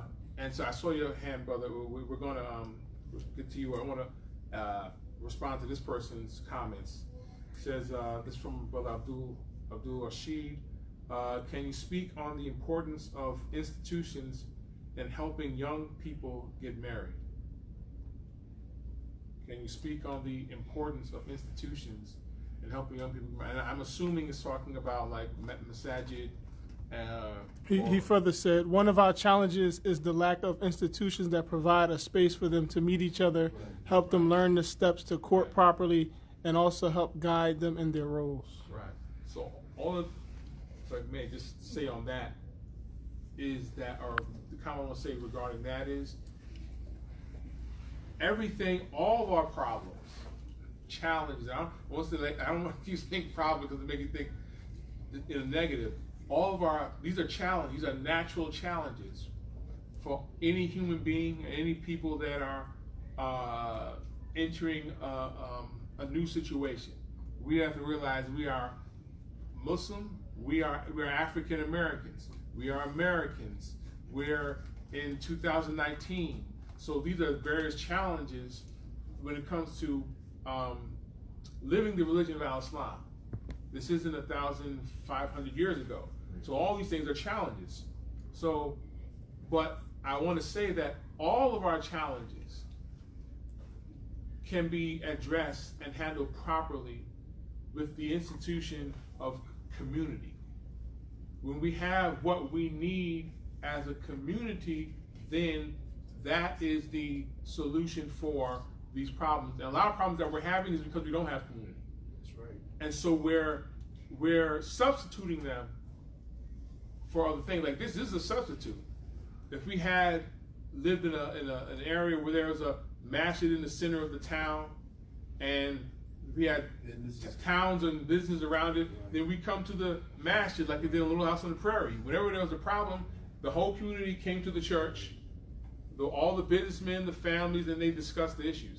So that's not our situation right now. So we're instituting this situation. So that's the question that we should ask, though, is why don't these institutions exist within our community that ultimately will facilitate the greater social exchange that is needed in order to facilitate marriage? You know, the reality is, to the question is, you know, what can the institutions do in order to improve the social interaction between people? And so in order for us to really address that problem, then we have to look back at ourselves, right? We have to say, okay, well, what are we doing to establish the institutions that our community needs in order for it to facilitate a more wholesome community life? One of those things is that we have to sacrifice more in order to build institutions, right? The whole idea of understanding, I'll give you a perfect example, right? When you study the history of Islam, most institutions in the history of Islam were established as a result of waqf, endowments, foundations, right? That people established because they wanted to make sure that an institution existed past their generation, their lifetime. So what did they do? What they did is they left money for the institution to be sustained after they died. How many of us put the masjid in our wills? How many of us put any kind of allocation whatsoever financially to the institutions that we say we want to exist in the community? But these are just some simple things that we can do right now in terms of if we know we're going to die, right? Yeah, evidently we know we're going to die. So we know we're going to die, and we know that Islamically we should prepare a will. Why not put in the will some endowment that goes to an Islamic institution so that it can be financially supporting the engagement that is necessary in order for the community to thrive? These are responsibilities that we have. Imam Muhammad rahimahullah said that you are married to this creation. You're married to the community. You're married to that which Allah subhanahu wa ta'ala has placed you in. So the first marriage that we have to respect is the marriage that we have to the society. And if we're not taking care of that society, then we're not taking care of our first wife. I want to. Well, I said this brother has him first. Then no. Assalamu alaikum. I want to. What brought me out here? The question about why aren't we getting married? You know, I've been first of all, I'm from a George C3X, and I made all the transitions. I've been married. My first marriage, I got married before Imam Muhammad came out. I was in the Nation of Islam, so I wasn't grounded and had understanding then I have now. It was a non-Muslim sister, but she was all right because based on the understanding I had then. But as time went on, when I looked at trying to get married to a Muslim sister, the thing that the sister I was really interested in, you know, she literally made me like a turtle. Like, in other words, I ran back in myself. But when we got on the subject about marriage, I said, well, what would you like for a dowry? She asked me how much rent I paid, right? And I told her $1,000. So she said she wanted $12,000 dowry. I thought that was just ridiculous. And that got me to the point where I don't even know how I'm afraid to even ask about it. So and being a public person I am right now, I meet a lot of non-Muslim women, you know, a lot of them. Right now, I'm just interested in on the marriage, but they just not my cup of tea. But that's one of the things that I've found in my experience that, you know, the imams somebody need to talk more about the dowries according to people's mean. But not only I had this bad, you know, I talked with other brothers who they're not vocal as I am. They had some of the same problems. So I think that's a big issue, man. It's a big issue because, you know, when you know, nobody don't want to be able to. Woman, you say, you want 12? No, I can't give it to you. I'm not going to be that imam now. I'm not going to. That might be something that be held against me if I'm not. If she got that kind of understanding about what a dowry is, what is her other understanding? It's not me as a unit. So I might not get the support that I want. So that's one of the things I came all the way out here to try to put that out there because I don't hear nobody talk about that. They don't talk about the dowry. That's a big issue to me anyway. Well, the I'm established. The mahar or the sadaq, Excuse me? that you're talking about in terms of the gift, the free gift. Yes, sir. Yes, sir. That every male is obligated to give the potential wife. I understand that. Yes. So, but as I think you pointed out, that gift is according to your means. I understand that. It's according to what you're capable of providing, right?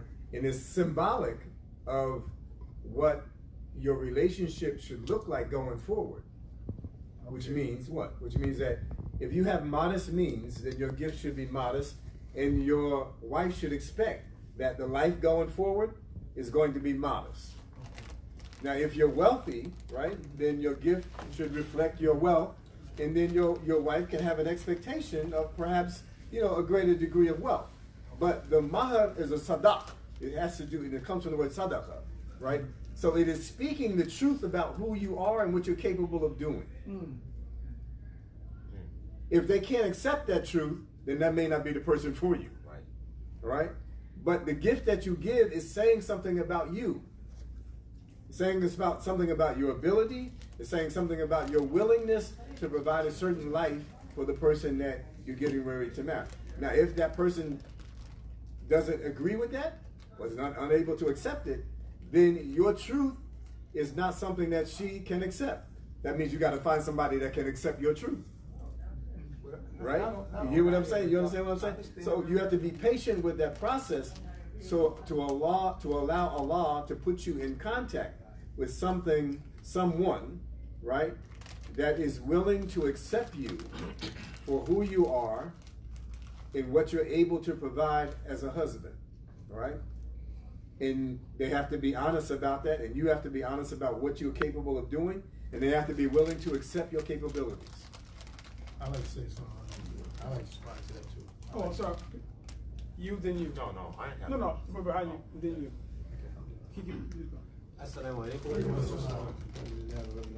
Abdullah Nim ibn Abdullah Razak. I applaud this effort. It's the first that I know of. And I pray to Allah that we will continue this type of dialogue. I'm presently a resident imam in Jersey City, and it's a culmination, I call it a melting pot of different cultures that are there. And a lot of the cultures that are there, we find a lot of single men and all who are maybe seeking marriage. But in observing that, I also find that adhering or holding to the basics of the understanding of the conditions of marriage should be discussed. And of course, like you say, in America, it may be the different conditions may be expressed one way.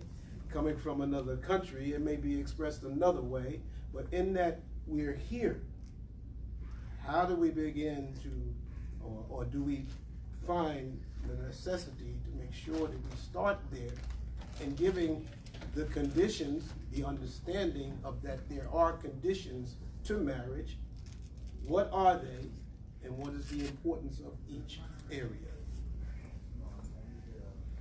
Can I respond to his question? Okay. Can I respond to his question? I'd like, Brother Imam, thank you for the question. And I was going to respond to this to something that I think I think the first element of a successful marriage is something that Muhammad, the Prophet sallallahu alaihi wasallam, is reported to have said, "Man arafa nafsa, arafa rabba." He who knows himself knows his Lord. Now I extrapolate that. Let's extrapolate that thought. He who knows himself. That means you have to know who you are in order for you to really understand the relationship that you should have with Allah, your Lord. If that is true, and you want to extrapolate that, you have to know yourself. He who knows himself also knows his mate. In other words, in order for you to really find a mate that is going to, first of all, be complementary to you, you have to know yourself first. You have to know who you are. And you have to be able to answer the question, who am I? If I were to say to you, how would you answer this question? Who am I? How would you answer that question? I'm talking to you, right? Oh, I would respond with my name. I'm Shaquille Muhammad. Your name, right. Okay, your name. What else are you? I'm a black man in America. Okay, what else are you? I'm 28 years old. 28 years old. What else are you? I'm righteous. You're righteous. What else are you? I'm Muslim. Muslim. Yeah. You see the number of answers to that question? But we have to be able to answer that question, right? And understanding who we are, right? And then as a result of understanding who we are, then we'll have a better understanding of who that mate is that's going to match who we are. But if we don't know who we are, then we're out there looking for something that somebody else has told us that we're supposed to have. Right. Yes, sir. But I was listening to what you said, and when you said, you said 12,000. Mm-hmm. You know, I remember when I was trying to get married to this sister at one time, right? And she was like, you know, Brother Nas, I want a house, you know, because I already got an apartment, and it scared me. Because at that particular time in my life, my economics was down. You know, I was making money, but it wasn't, you know, I didn't even believe I could get a house myself, you know what I'm saying? And she was talking about she wanted the house, you know what I'm saying? So, you know, sometimes it is scare you.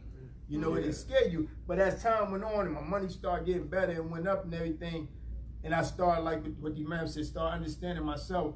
So sometimes people see in you, but you don't see in yourself. Right. You know what I'm saying? Like the sister I'm with now, right?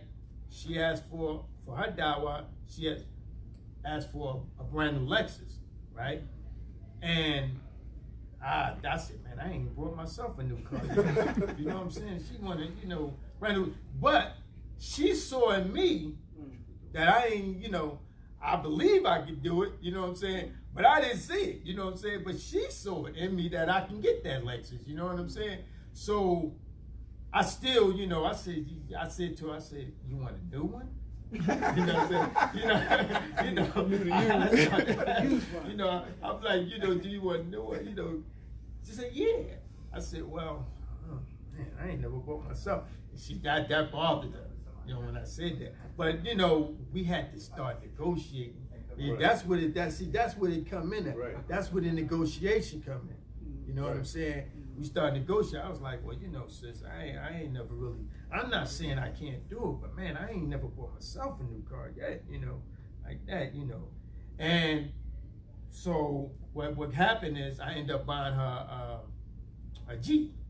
You know, it was older. It was, you know, we had to put some money in it. It was nice looking, but, you know, when we got it, you know what I'm saying, it was some work that had to be put in there, you know, and I've been pretty much putting the work in it, and then she's putting a little work in it, you know. So, but it's taking her back and forth to work, and it looks good, you know what I'm saying? But you compromise. You reach right, your compromise. Right. And I think that's the point. That's the thing. See, and that's the most important element in terms of understanding a relationship going forward. Right. That, you know, we all have visions of something that we want to have, but and believe me, just in terms of my own experience of being married 38 years, right?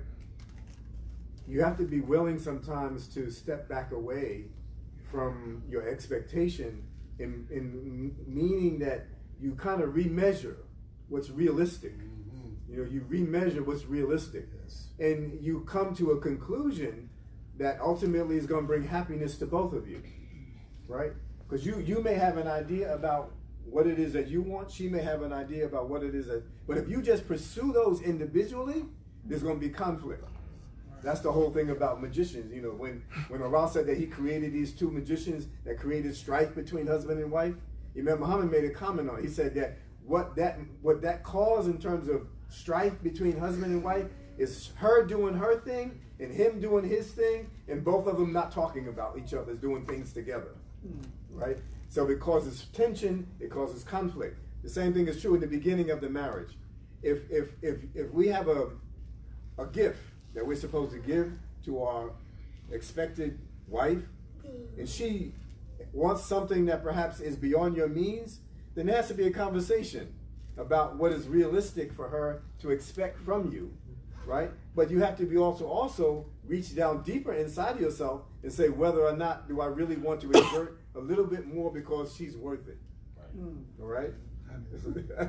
I'm not saying you got to go all the way, because just like Anas said, you may be able to reach a compromise that will satisfy both of you. But I think she was using a formula of being maintained for a year too, because he said 1,000. She asked her rent.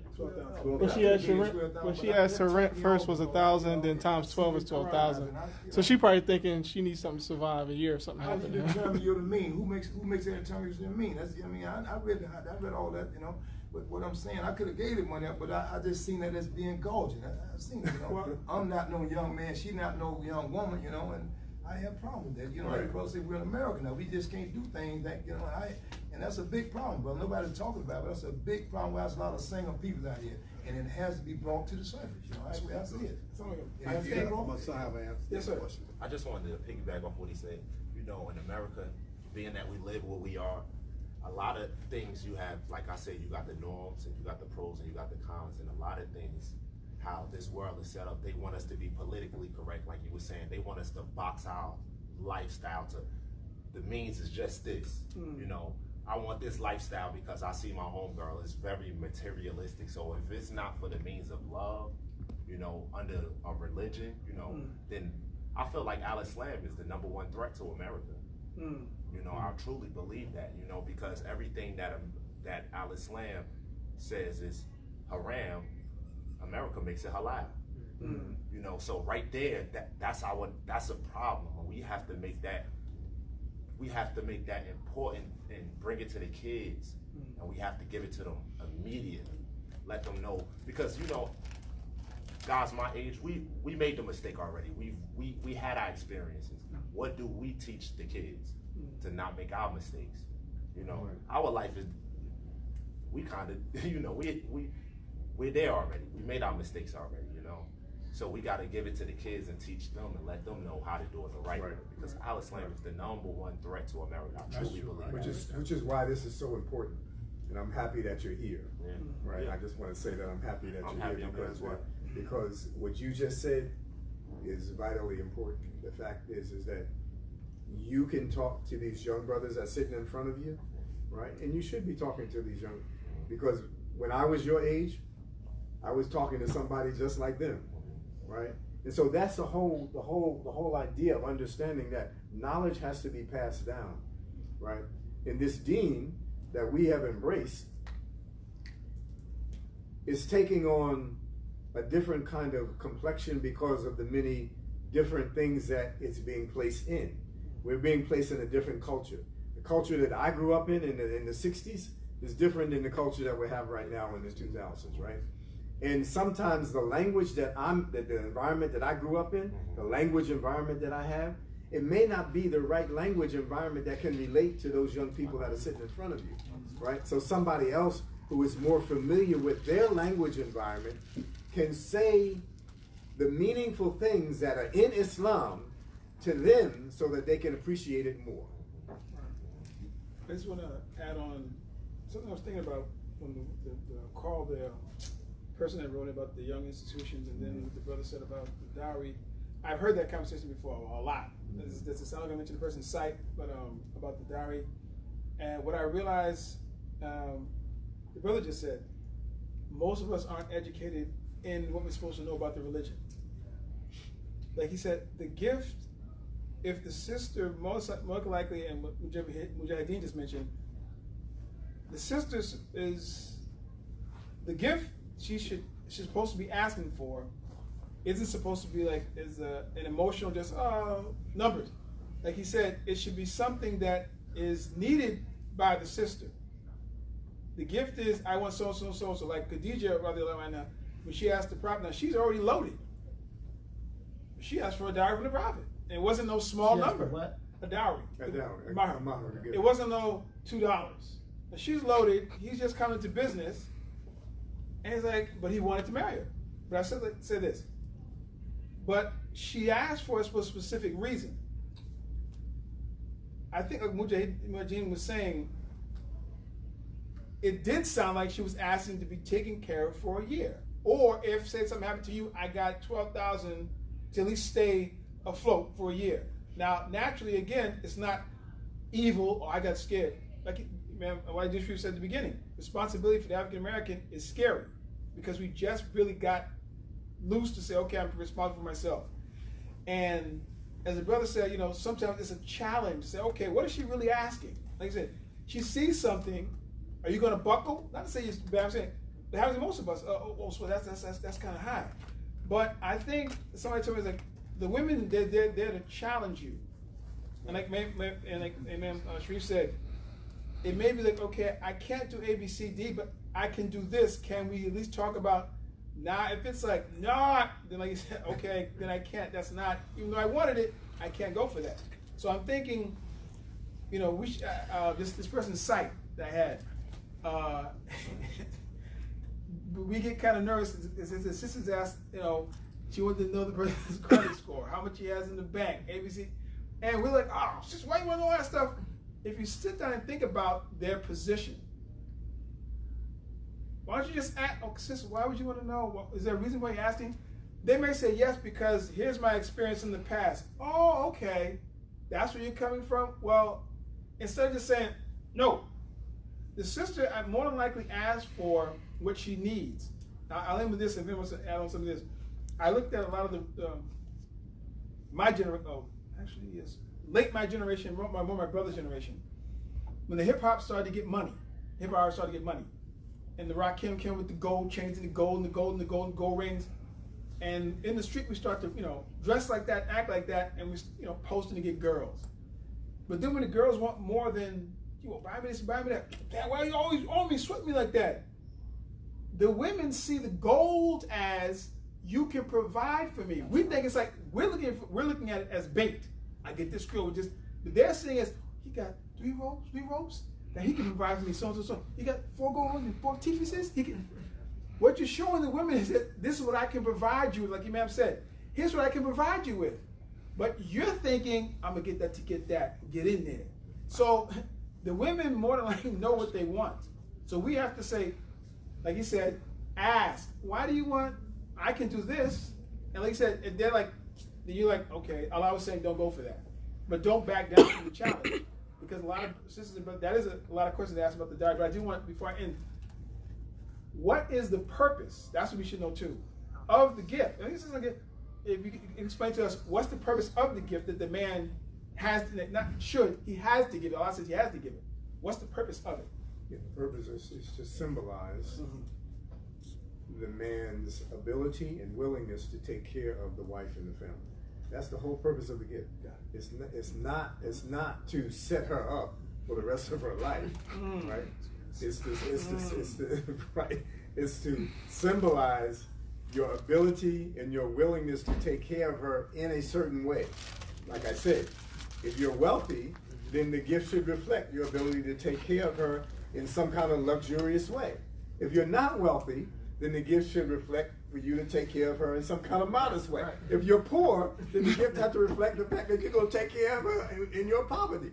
For example, Ali, what are you, Ali, right? The Prophet's cousin, right? Ali, when he wanted to marry Fatima, he only had a little small, I think it was a ring, made of iron or something like that, right? And so the Prophet accepted that. Why did he accept it? Because that was his means. It was the means, it was only the means that he had. But he accepted because it was more than just his material that Muhammad the Prophet was looking at. He wasn't just looking at Ali's material wealth. He was looking at Ali's character. And he knew that Ali's character was something that was important for him to match up with his daughter, Fatima. And so he permitted it, even though the gift was very modest. The gift was very modest. But they lived modestly after that also. Am I right or wrong? They lived very modest after that. So what it is, the gift is to symbolize what that marriage is going to look like perhaps in the future. It doesn't mean that it's not going to grow. It doesn't mean that it can't flourish later on, but it just means at this point in time in your life, this is where we are. Right. You know? So I read something in the hadith that brother, he was going to marry his sister, but he had nothing. So he gave as a gift some Quranic surah. Yeah, right. He gave it to her. Right. She accepted and they got married. So, you know, today, like my son was saying, that we have to be realistic also. Right. If I have modest means, then hey, don't expect me to buy you a house for $200,000 when I can only afford a house for $100,000. You know what I'm saying? Or why should you put a strain on me to buy you a Lexus? I can buy you a car. A car is for transportation. I mean, you don't have to have a Lexus to drive you from here to downtown or downtown to uptown. You know, maybe that might come later. Right.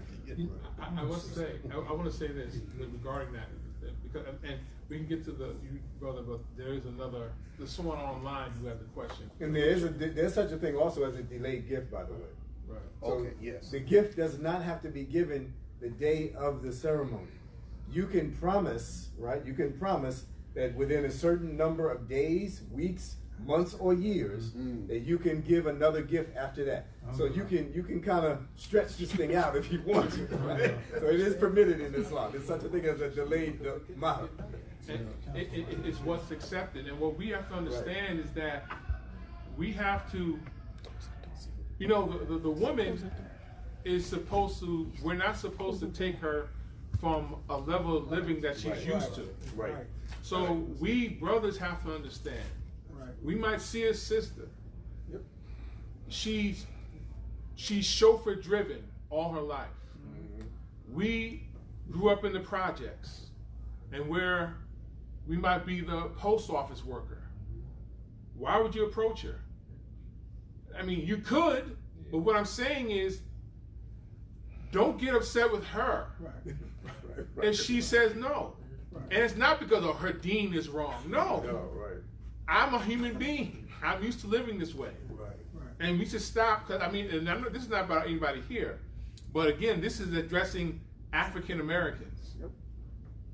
This is specific. This isn't a generic marriage discussion.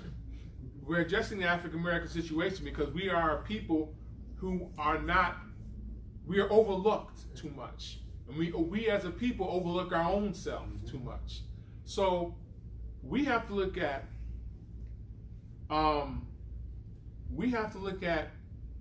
our reality, and we have to, and if we're Muslim, have the Muslim mind, because many of us, unbeknownst to ourselves, have this mentality of if an African American woman asks us for something, she's a gold digger. Yep. Yep. But if she's from Palestine or she's an Arab, she could be poor from Yemen. Yep. But because she's an Arab, well, I'm going to work 3 times harder and I can get her that house. But if it's a black woman, sis is always looking at my pockets. Always looking at my pockets. You see what I'm saying? That's that Negro mentality. As Imam Muhammad said, the plantation ghost that haunts our mind. So we have to, as Imam Sharif mentioned, we have to know ourselves as individuals and as a people. And the key, and to conclude, and we'll let the questioner read the question from the person online. We have to, dang it, I think I lost my train of thought. Yes, so I started saying, as a people, we have to just recognize that we have thought patterns and influences that are affecting us as people. When we become Muslim, just because we take our shahada, that doesn't erase our psychology. It erases our sins, but not our psychology. That's something we have to work on. As the Quran is called a medicine, we have to use the right medicine for the right problem.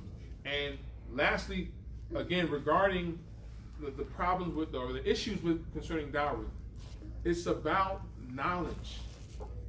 We as Muslims, even though I mentioned in the beginning, a large responsibility of this distribution of knowledge is on the imams, because that's just how you're going to be looked towards and people will look to you. But as Imam Muhammad said, there's no clergy in al-Islam. Every male, every female is supposed to know as much or more as an imam. There's no, well, leave it to the clergy, leave it to this person. We're supposed to know our religion.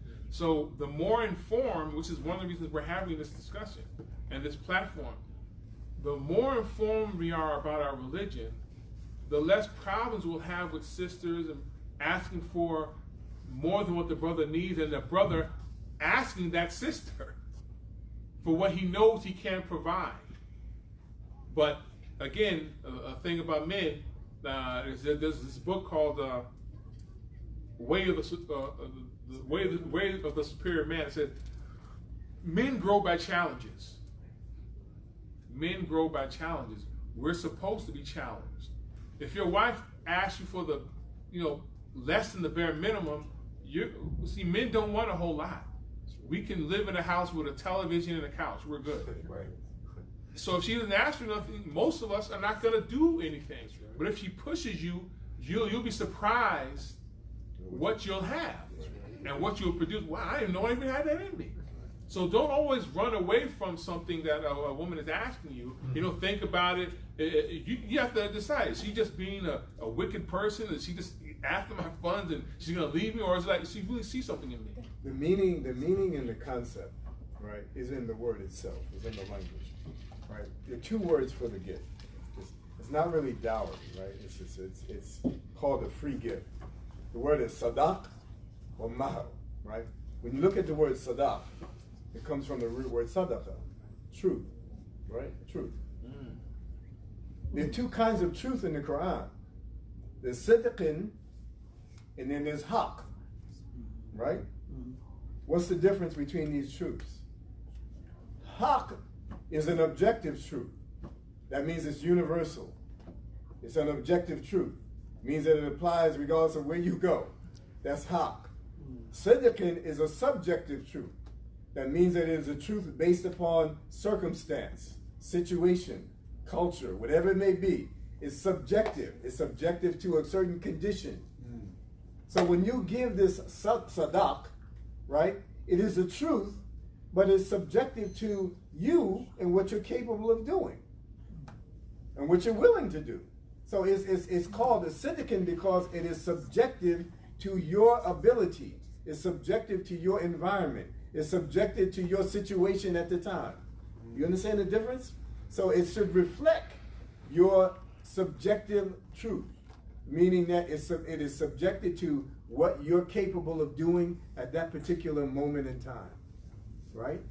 And that's why it's called sadaq, because it is a truth, but it is a truth based upon a certain situation at the time. Sorry, before you get to the last question, because I think you kind of missed off that the young person asked that question in the offline about institutions.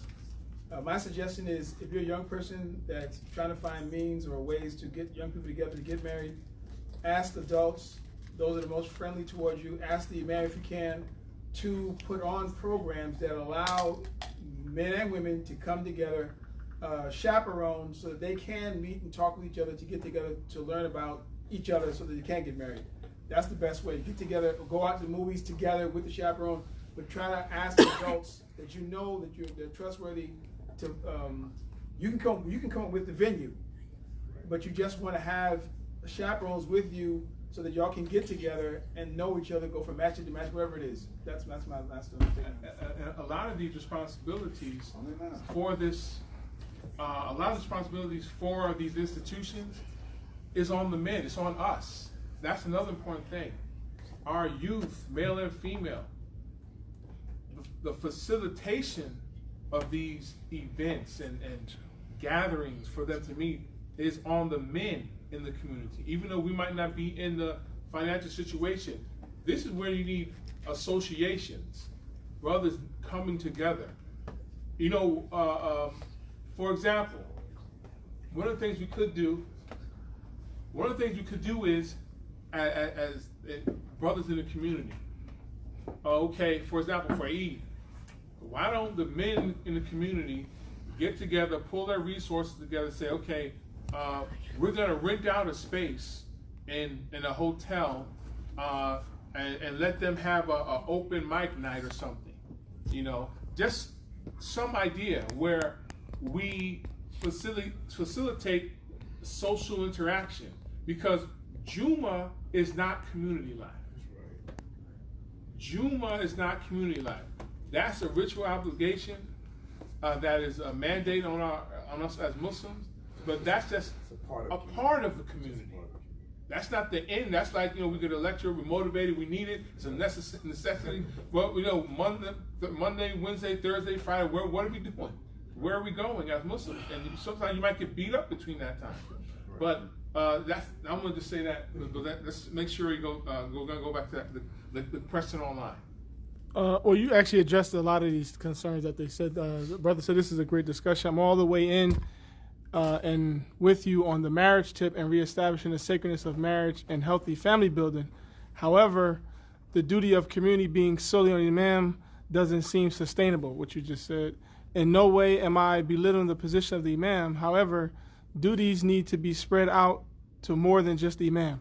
Many of the imams have been in their position for so long, and they have no active plan in building up the youth to pass the torch and replenish and ranks, and by the time that is realized, it's almost too late. Many of the WD masjids are filled with elders, so how can we build a national youth program to ensure and secure our future? This is my main concern as a young man looking onward.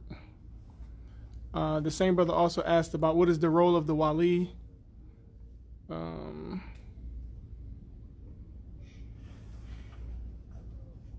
trying to catch up. He said a lot, but yeah, that was basically it. Well, and more youth representation on the panel. He mentioned. Yeah, I just want to respond to that. Can I respond to? I wanted to say one more thing. You said something, and brother Waleed said something. I wanted to respond to. You know, back to that day before we go forward with that, because I was waiting for the question to be read. I wanted to say this here, right? You know, prior to us becoming Muslim, or even if we dealing with the real, you got to deal with the real. You know, prior to us becoming Muslim, we had girlfriends, right? And you know, when you really want that person, you know, you're gonna do whatever it is to get that person. You know what I'm saying? You're gonna do whatever it is. You know, but when you don't really like what he was saying, knowing yourself, when you really don't want that, you just want somebody. Because sometimes people get together just because they don't want to be alone. Right. You know what I'm saying? They just don't want to be alone. Some females, you know, I know a lot of females like that. They just don't want to be alone. So they got one relationship right into another one before they even got a chance to heal from the last relationship. And they right in another one. And some men like that too, you know, just don't want to be alone. So, you know, when you talk about getting to know somebody, if you find somebody that you're attracted to physically, that you just like her ways, because it takes time to get to know a person. You know, you gotta, you know, that's where, you know, when you're talking about the Wali now, I know y'all gonna get ready to get into that, but that's where the chaperone and all that come in at. You know, you get a chance to, you know, if you're gonna do it Islamically, because a lot of times we don't. We just deal with the reality. A lot of times we don't do Islamically. We do on our own. We do as we please, how we want to do Islam. That's how we do. And that's where a lot of times where a lot of problems come in. But anyway, if you really love that person, you're gonna like what your brother, like you're gonna rise to the occasion. And you were saying it too. I can use alluding to. You're gonna rise to the occasion and do what you got to do. And then that's where that compromise, like what the man was saying with the delay. You know, if y'all work it out, well, listen, I can give you 12,000, but can I give it to you in increments? You know what I'm saying? You know, and she probably accept that. You know what I'm saying? But you know, like the brother said, if you just, like he was saying, if you just get scared and just back off and don't pursue it, then you might have really won. That might have been your piece of gold. That sister might have been your piece of gold, but you didn't get it because, like me, when the sister asked me for the house before, you know, that scared me. You know what I'm saying? You know, and I really wanted to be with her. Like, I see her in the community today. You know what I'm saying? She doing that down doing mine. But, you know, if I would have, you know, wasn't all scared, fear, man, plays a big part in a lot of things, man. It plays a big part, man, in everything. And it's an intelligent response sometimes, too. Fear is, you know, house is a fear. You know, we're supposed to have a fear of Allah. It's not, you know, and this is the element of, again, of a manliness. You know, we talk about, some men think that they're not supposed to have fear. Right. But the reality is that you are supposed to have a fear of Allah. You know, there is supposed to be a fear of displeasing Him. Right. Right? So, for people to say that, you know, they don't have no fear, that's not true. There is supposed to be a healthy fear of God. It's supposed to be a healthy fear of violating Allah's laws. It's supposed to be a healthy fear of wandering away from Allah's path. Right? All of that has to be, you know, taken into consideration. And that's part of our manliness. Part of our manliness is to work and to advance even though you may be fearful. Even though you may have this fear, you're still going to move forward. Right? Because why? Because you trust and you have faith in Allah. And as long as you have faith in Allah, you know that Allah is going to help you in overcoming that particular fear that you may have at that moment in time. Right? Even in marriage. Marriage is a scary thing. I'm not gonna fake it up here now. I ain't gonna tell y'all that you're not supposed to be cautious, right? Because it can be very scary. It can be very scary. But what I've learned in my years of marriage, and I thank Allah much for what Allah has blessed us to have in terms of my marriage, what I've learned more than anything else is that you have to trust Allah first, more than anything else. And you have to trust that Allah has made your relationship worth whatever it is that you're going through. Whatever it is that you're going through, whether it be joy or whether it be sorrow, you have to trust that Allah is going to guide you through it. Before we bring our next presenter, just responding, because we will, there's a lot of topics on this, on our, in this discussion that we were jumping around back and forth about, and the brother had mentioned about the next generation of young imams, and I think brother Imam Sharif mentioned that the best, but that was one of the topics on here, was called, are we preparing young imams to inherit our community? I was told Imam Muhammad had a meeting with imams, and he had mentioned that every imam should have at least 2 young men that they are preparing, helping to be imam, if the need be, you know, because they might be praying to imam, and maybe they leave to be a doctor or something, but they should at least be always. It shouldn't be just the imam, but the community, as he mentioned before. He said intelligent communities do this. They look for young men in the community, like who can be our next imam, rabbi, priest, because they have certain qualities. So this is something the entire community should be looking for. But the imam should be the one. He should be accepting that and willing to nurture that in the young man. And I always think that, you know, we as a community, because I'm digressing a little bit, but we need to really invest in our imams getting the proper and needed Islamic knowledge, technical knowledge even, of this religion. So much so that I would think, maybe I'm speaking out of turn our mind, that like set aside some money from something to put our imams in at least two years Arabic class, because just the knowledge of Arabic will help you go a long way, being able to read the Quran in Arabic and read it in its original language. But something should be, we should really take that more serious in terms of our imams being more informed about the religion, and reading Arabic is not something we can like blah blah blah. I'm including myself, that it's not something to ignore. And that's the next generation. We really need to be more involved in that. But I know we have Brother Latif here, and then we will continue with the program as he gives the presentation. He's right there. He's the writer of so many other. Yeah, it'll be you. You're the moderator. Yeah, you're right there. So I mean, I'll read. Give me it. He's always prepared anyway. Well, you're prepared. You used to be out for a while, right? You prepared, right? You know, I don't know. Okay, we have Brother Abdul Latif Kadar will be just speaking briefly about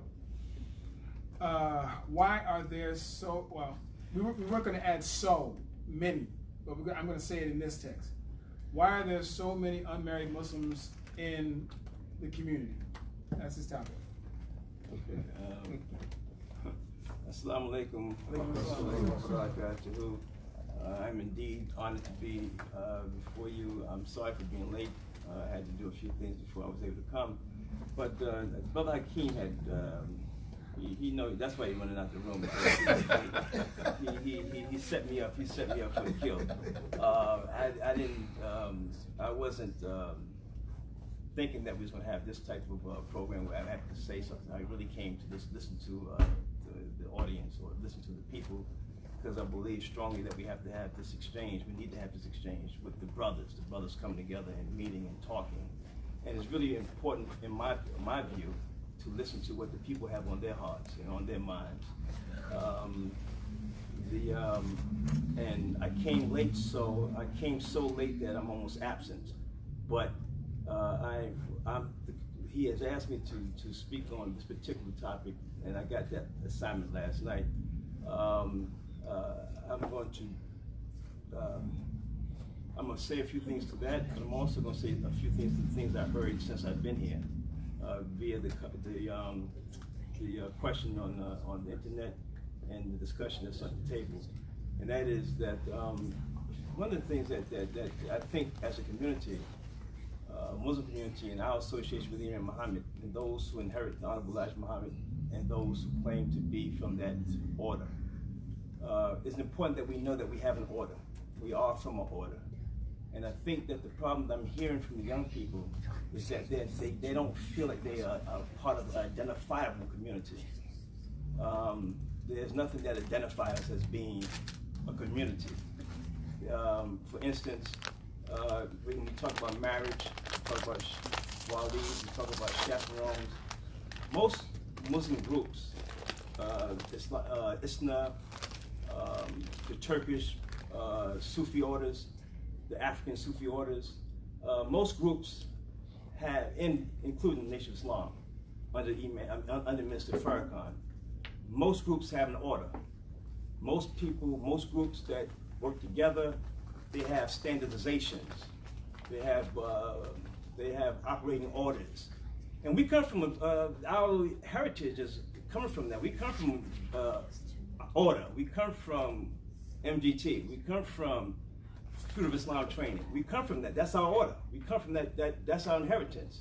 And so I always tell people that we need, Imam Muhammad never wished that we would get away from the idea of training men and the idea of training women. The only thing we had to do was to Islamitize those processes. In other words, we won't call, we don't necessarily have to call out men training the Fruit of Islam training, but we could put something else on it. We don't have to call out women training MGT training, but we could put something else on it. You see what I mean? And that's the responsibility of every member, not just imams. So the point is that we have got away from our own inheritance. We have gotten away from our own idea of identity, being an identifiable community, being a community that have standardizations for our community. I was with there was a young brother that was talking to my daughter out of Washington, D.C. He's from a very prominent family, African-American prominent family. And him and my daughter was talking for a while. And when he would come to my house, young brother, he would say, Latif, Brother Latif, and he would listen to me. He said, Brother Latif, he said, I love our community. I love Imam Muhammad's community. He said, but I'm attracted to the Nation of Islam. I'm attracted to Farrakhan. I'm attracted to Louis Farrakhan. I'm attracted to what they're doing. I'm attracted to Muhammad. I'm attracted to what they're doing in that order. And I said, I would explain to him, that it's natural to be attracted to that order. There's some disciplines there. There's visual kinds of attractions there, and it's normal. And we would talk about this.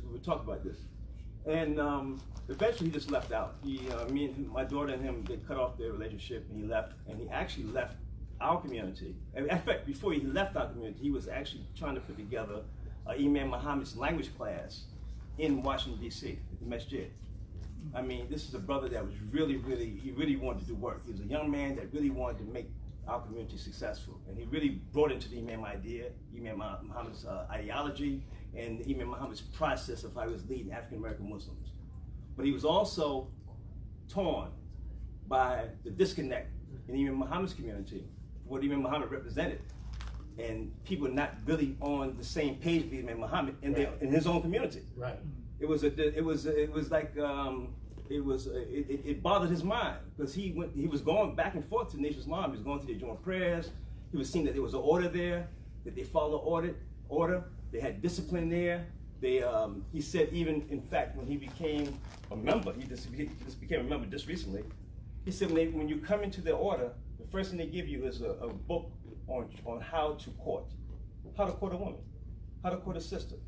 You see, so we are obligated in this community to put in place systems, procedures, orders that will allow people that's in this order to understand how to operate. You can't operate, I think one of the reasons, and I'm getting right to the point of why many men are not married in this community. Most people in this community that I've observing, and I've been around for a little while, and I'm a very observant person, and I've talked to a lot of people. Most brothers are very happy not being in discipline. Most people are very happy not being in a disciplined order, because you can do what you want to do. Right. Mm-hmm. There's no accountability. People can say what they want to say. People can talk about people. People can castrate people's character, and there's no punishment for it. Any particular group that wants to rise and want to be progressive and want to be moving forward, you have to have rules and regulations. And you have to be willing, not imposed on you, but it has to be something that we all agree to, that we accept. You know what I mean? Imam Muhammad created a situation where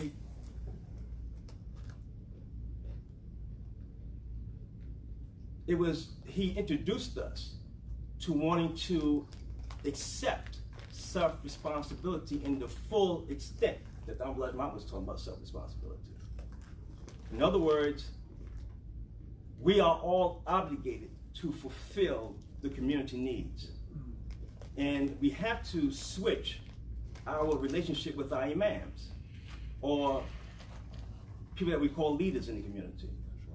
Because that association that we have is really something that we have carried over from Christianity, basically, really. We don't really know that we operate as Christians more so than Muslims when we have this, what I call this abnormal relationship with imams. And I'm not saying that to knock imams. I love my imams. There's not anything to say about imams. But it's the order. It's not something that they started. It's something that we have inherited as a race, as a people. And the way we look at religious leaders. We have to be mindful of, I'm saying to me, I'm saying to young brothers and young people, that we have to think about how to re-engage and how to redevelop this community. The way the community is, the trajectory that the community is on now has to be studied, has to be observed, it has to be understood, and we have to bring solutions to where we see problems in the communities lying. And everyone in the community is obligated to do that. So we can't just put all that burden on the imam. We can't have what my man Leonard said. We have to have load management. You know what I mean? So it's not everything on the imam, but it's on all of us to establish this community. Islam never intended it. Yeah, absolutely correct. You see? So, young brother, the question that you asked and what you see as a vision, you are obligated to make that happen. You are obligated to put that into some kind of plan for the community and make it happen for us. You know what I mean? So everybody's going to have to be obligated to fulfill the obligation. Coming back to the idea of why men are not married, again, I think I make the connections that we don't want to be in the order. People have done a lot of things to other members in this community, and there has been no just resolved on those issues. And that happens throughout the community, throughout the country. And I am presenting, or I'm saying that the reason why we don't have strong family life, or men really moving towards getting married, is because there's this sense of not wanting to be held accountable. That's one thing. The second thing is, as the brother was saying, as the imam said, fear. But you tie that into the fact that most men are not trained to be responsible. Most men are not being trained to be Adam. We don't have any training in our masjids. We don't have any training in our school systems to make men or to allow men to know what a man is. Right. So, that's our obligation. That's our obligation. And I'm thinking that we have facilities. We have places where we have our Jumu'ah prayers at. We have places where we have our ta'aleems. Those places have to be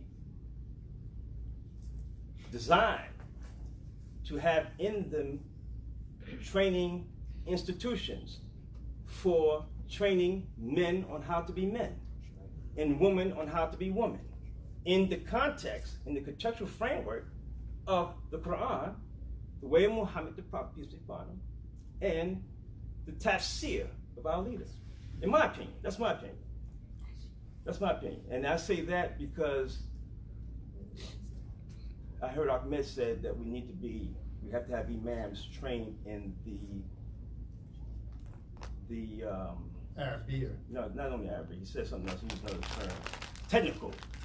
The technical Islamic training, which is very important. But that technical training should not, in my opinion, supersede Imam Muhammad's tafsir. And the point I'm making with that is that Imam Muhammad has given us so much in reference to tafsir on the Quran and way of Muhammad that I think we need to be more duteous and more studious in that knowledge as we understand or as we move into the technical information. That's part of it. I think your point is well taken in the sense that part of the development of our science and technology and our procedure and our process has to be illuminated by the Quran. It has to be illuminated by the Uswa and Sunnah of Muhammad Prophet. And it has to be also illuminated by the reasoning in the tafsir of Imam W D Mohammed. Because all of those components are what we're made up of. Yes, sir. Right? And we have to include all of that. When we start talking about shaping the future, in order for our future to be whole, we have to include all of our historical experiences in the development of the future. Mm-hmm.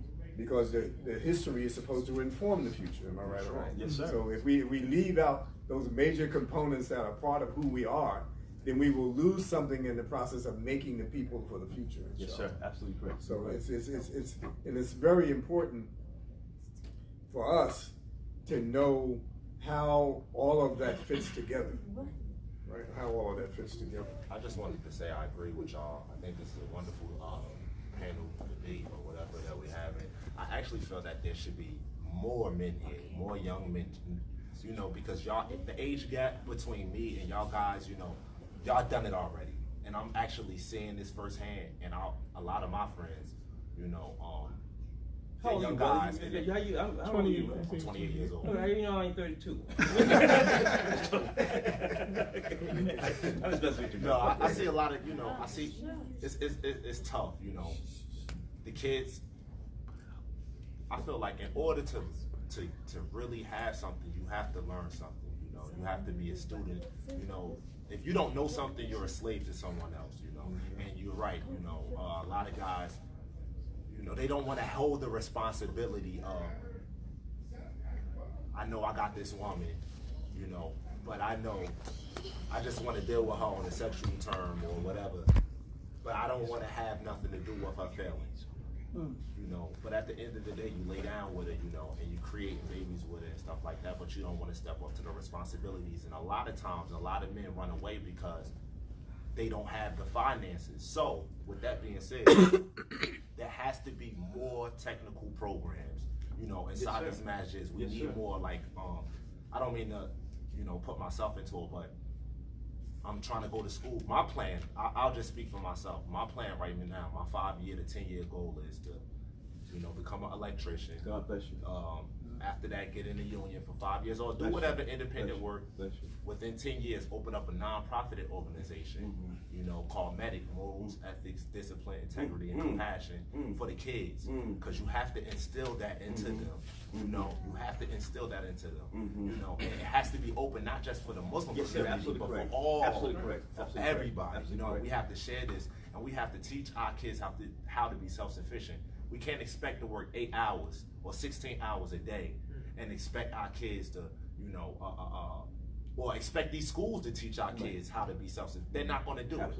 You know, they're trying to push the agenda of going to college. We have to become self-sufficient ourselves. And a lot of these brothers don't have a high school diploma. They played around in school all their lives. I'm one of them, you know. And I've realized, like, oh, it's serious. You realize we're not making enough money. You know, our enemies is capping our salary. What do you really have control over if you're not making the money that you really want? You know, your wife, she looks at TV, she wants this glamorous stuff, you know, and there's nothing wrong for her wanting it, but if you're making the money, you know, a happy, what they say, happy wife is a happy life or whatever, you know. But we have to become self-sufficient people where we're not relying on going to work every day, working for a little bit of means, you know, because I can't picture myself doing this every day, every week. It has to be more, and that's why I'm here inside this meeting to actually, you know, get y'all opinions, because I'm actually want to build nonprofit organizations, not only just for the the kids, I wanted to also do one for older men, you know. A lot of guys, they don't have the time to go to these schools for a year, or they don't even have the time they don't even have the money to pay for these schools. So I feel like, you know, if I learn this along with a group of my guys, with the base knowledge we know, we can teach guys residential electricity to pay them $19 to $20 an hour. Now they can put that money to the community, and now they can feed their kids and their wives. And that's just how it has to be like that. It has to. It's imperative. Yes, sir. I just want to add to what you're saying, because I mean, I'm glad you know, a lot of those things for a reason. You know, everyone who is here is meant to be here. Because I don't see this ending. I see this as a catalyst, something sparking something. The minute you put something out there, if there's like minds, are going to connect. My son, oldest son, is 20. He's studying to be an electrician. He's at Job Corps, and I thank Allah for that. That he's in Job Corps, because he won't have a school loan that he has to pay. That's right. You know, someone said on Facebook, like, we go to college, we get a loan to go to college so that we can pay off the loan. You know what I mean? It's like, that's the whole. It's kind of ridiculous, but that's the purpose purpose of this platform. What do you call it? Like networking. It's not just, you know, we are discussing, but we should get to know each other. And we did want to have. My son was going to be here today, but he had to. He took a later bus, so he could arrive this morning. I brought my other son, but because the flyer said, you know, bring your sons, bring your nephews, bring your cousins, all that. We wanted young people. It wasn't just to be us. We wanted young people to attend, and inshallah, the next one that we do have, we'll try to find out a date. We can have brothers such as yourself and other brothers. And I'll pass out the word. And don't. This is not titles. Like, I'm not a title. The only one that has a definite title is this man right here. But respect, it's not about titles. The next one will be, might not have any man on it at all. Might not any of us on here sit on different brothers. We want to change it up. I'm not here because of the title. And he's definitely because of the title. Because if he didn't, you know, appreciate it, Imam Sharif, he would definitely call him out. But he recognized Imam Sharif. And many of them know that what I serve as now is somebody asked me the other day, it was a Jewish guy, right, in terms of looking at me, and he said, I don't know whether to call you Imam or whether to call you W Dean or Wahideen. I said, you know what? I said, I'm an Imam because the people asked me to be the Imam. I said, I wasn't aspiring to be an Imam. And your father knows this. I wasn't aspiring. I was a secretary in the Nation of Islam. And I was happy being a secretary in Islam, right? I was happy being a secretary in Islam, right? I was happy reading the announcements. Why was I happy? Because I was doing something that I felt I was contributing to what we, at that time, said we were building a nation, right? We said we were building a nation. And I was happy in a role that I felt was part of building that nation. Yes, sir. I didn't need to be recognized. All I wanted to do was do my job, right? So when I came into the temple, and somebody tapped me on the shoulder and said, look, we need a brother to sweep down the floor, I grabbed the broom. Yes, sir. If they needed somebody to clean the bathrooms, I grabbed the mop and I cleaned the bathroom. And he knows this, your father knows this, right? So I don't have a problem, right? I don't have a problem just being called Brother Sharif. I have no, and because I know, Thank God you are the man. Because I know that my greatest title is Abdullah. My greatest title is a servant of God, and that's how I came in, and I'm hoping that's how I go out. Yes, sir. And thank you for your contribution to this community. Yes, sir. Great job. I wanted to say, I'm vibing on the, what's your name, Rakeem? Latif. My name Anas. I'm vibing on what you're saying. A lot of stuff that's been brought up, besides the subject of marriage, you know, so I was blessed and honored to do the Khatib at the end. And a lot of the stuff I had brought up, we didn't deal with marriage because I'm a type of brother, if I'm speaking on something, I keep it on that central thing. I don't deviate. So when the person leave, they know exactly what I was talking about.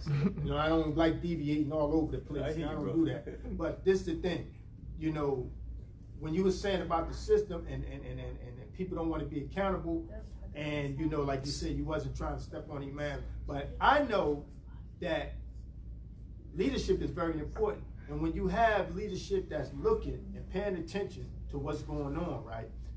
You see things, and if it's against the ground, you have to address it. You have to, because if you allow it to go rampant, then it's just going to keep festering and festering, and it's going to be hard to get the people back. You know, you got to check it. You know what I'm saying? So, you know, there's a concept that says the blind follow the blind, everybody going to fall in the ditch. You know what I'm saying? Meaning that, you know, if you are not leading the people in the right way, you're not and you might have intentions of doing it. You might have intentions, but you're not doing it because you're not equipping yourself. Basically, with, you know, what the brother said, you're not equipping yourself. You're not paying attention to what's going on. Like I give you an example. This brother young, he's 28, right? And his generation, they tattooing their body all up. The Quran, the Sunnah addressed that. They addressed that. Nobody talks about that. Nobody talks about that. It's you know, that's what they want to do. Let them do it. You know what I'm saying? Nobody checks it. Nobody talks about it. Nobody educates. See, you have to know what's going on. You know, you got an evil disease and that's pulling men right now. Homosexuality. Who talks about that? You know what I'm saying? That is so evil that Allah, who we serve, destroyed a whole nation behind it. And it's pulling people, and they advertising it on TV, and they they making it like fair semen.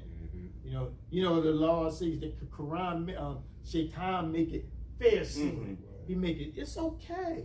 You know, and then you had our former president, you know, I believe, when I paid attention to his leadership, I believe that's how he got in his second term, when he dressed at that issue and he allowed all that permissiveness to come in and say, well, you know, and the way he dressed it up, because he's very eloquent, he dressed it up and it took him overboard and he won that second election.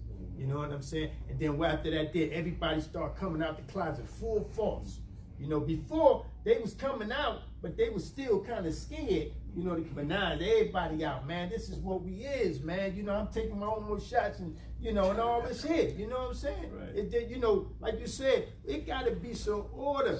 You know, everybody. You know, like I had brought up an idea one time, and I think somebody said, well, you know, everybody is at times everybody act on their own, you know, thing. But I think sometimes uniformity has a purpose. It has a place.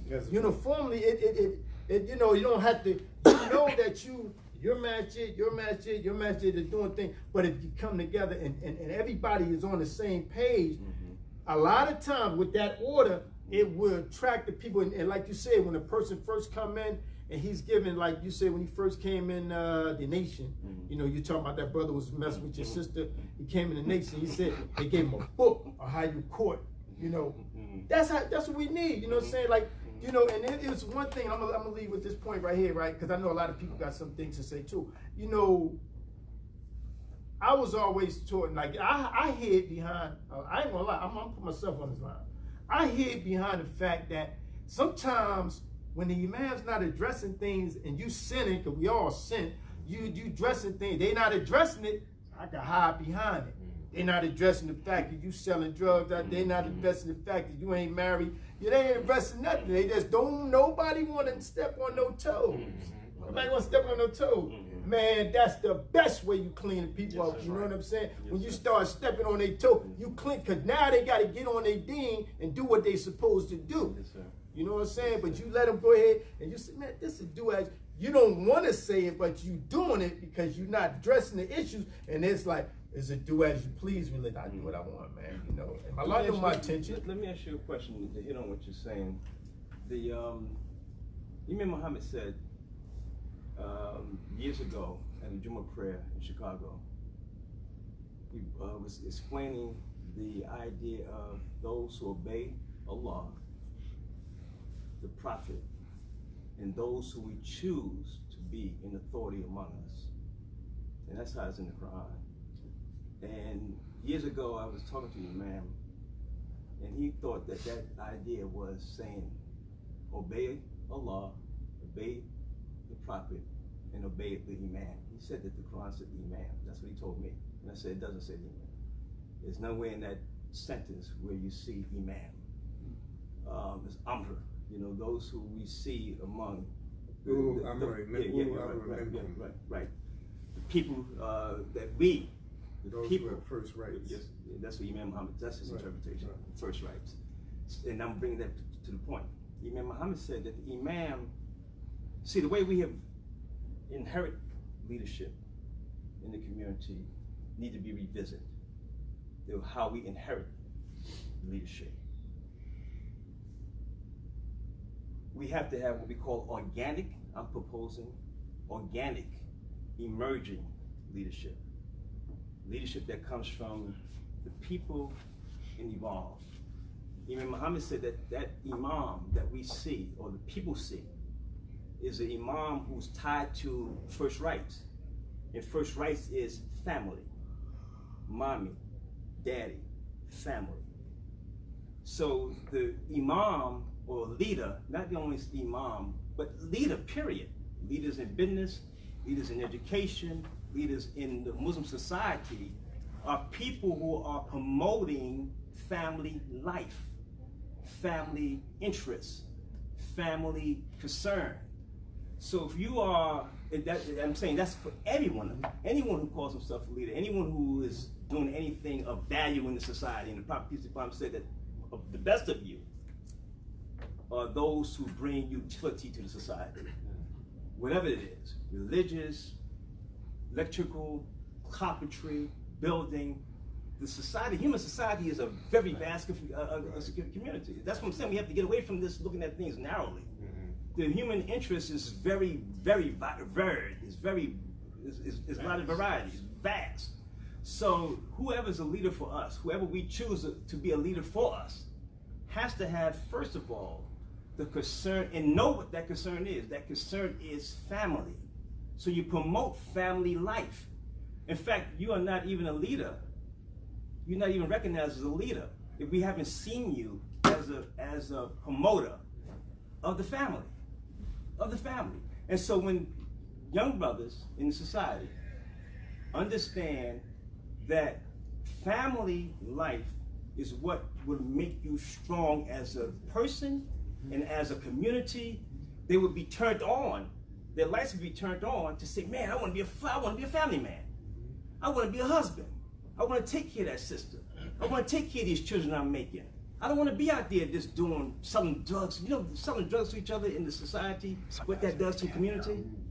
I come from Harlem, and I'm a 1960 child, 1970 child. And when we was coming up, we thought that, man, Nicky Barnes, and I know him personally, Nicky Barnes, and the brother that just got finished dying, Frank Lucas. These people are in my neighborhood. They was in my community. They wiped my community out. Yep. And we claimed, and we thought that was nice. Those are the guys that we wanted to be like. You know what I'm saying? So the men, the grown men who made money, tons of money, off of knocking their cousins out, their sisters out, their mothers out, destroying their neighborhoods, we looked up to them.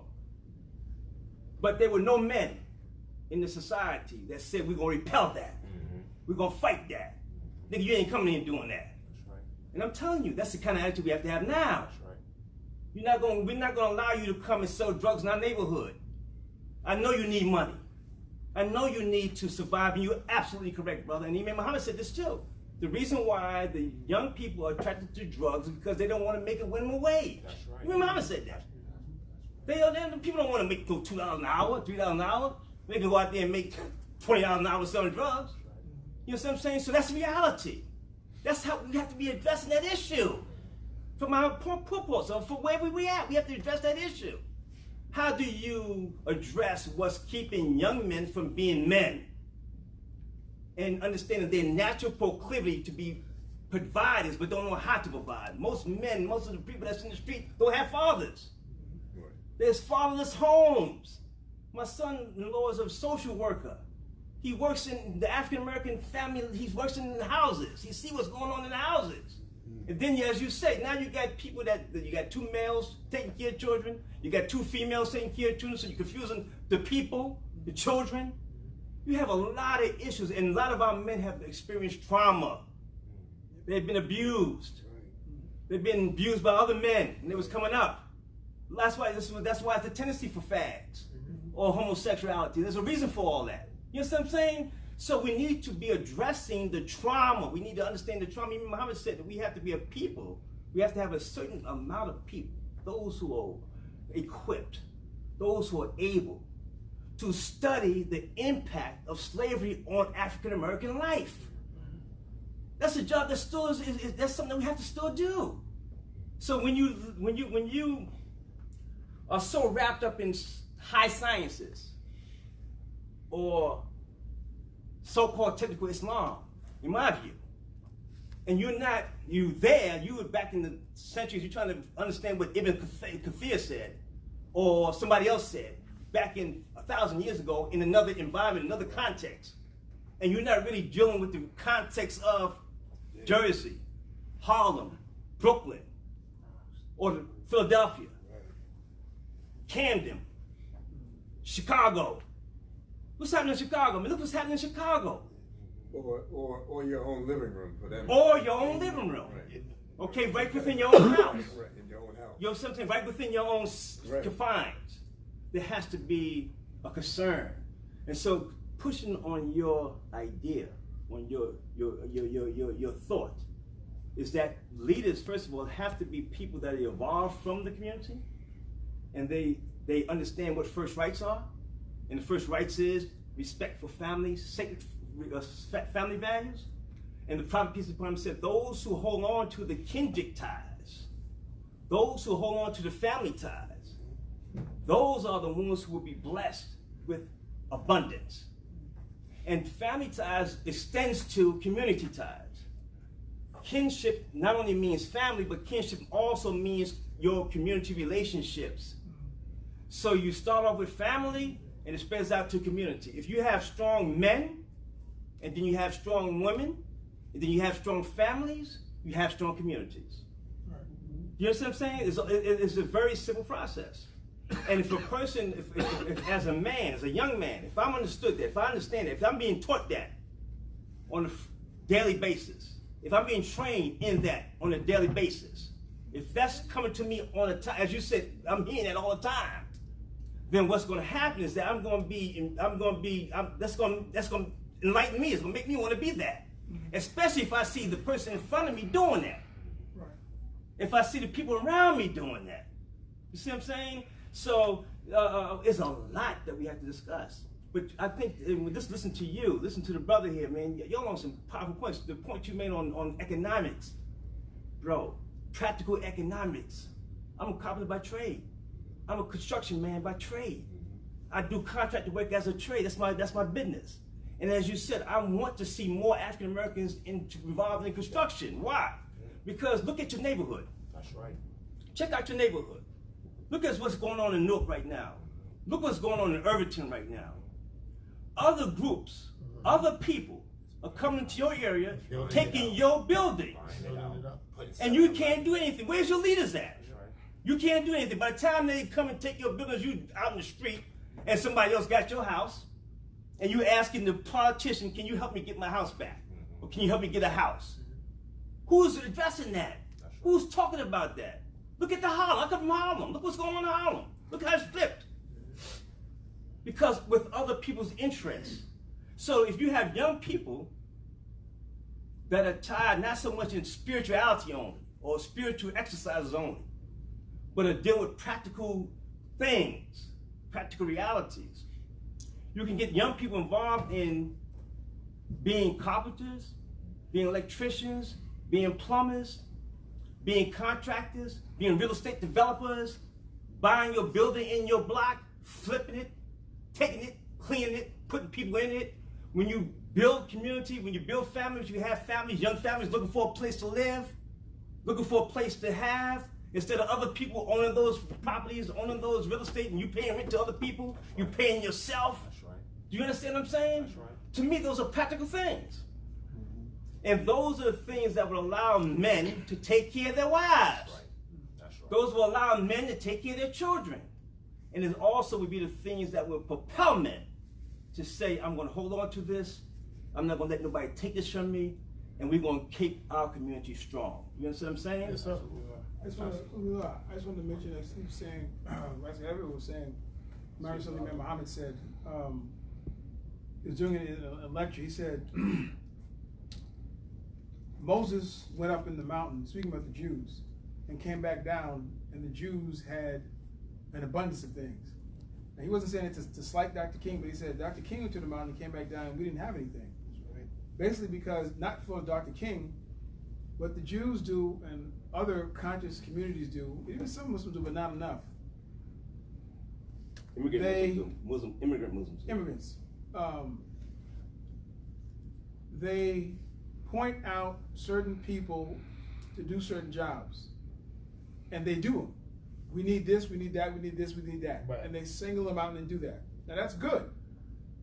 We should do that too, but I think our biggest stifle is, like you said, coming out of a certain order and redefining that reality of how we say choose leadership and things like that.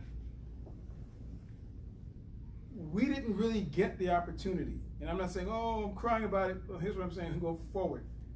Allah says, Allah says, work you in your places. If we push more of, along with what people saying, what's your talent? Really, and what do you want to do? If we geared that toward, I don't want to, you should be, no, I don't want to be an imam. Like you said, I don't want to be an imam. You chose me to be an imam. There are two people I listen to off and on.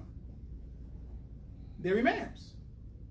But I can hear, when they do classes, they soar as teachers. They're better equipped to teach than to be an imam. They could be, oh man, this guy, he's into it, he has all this, and it's just flowing. When he's an imam, it's there, but when he's in his element, it goes further.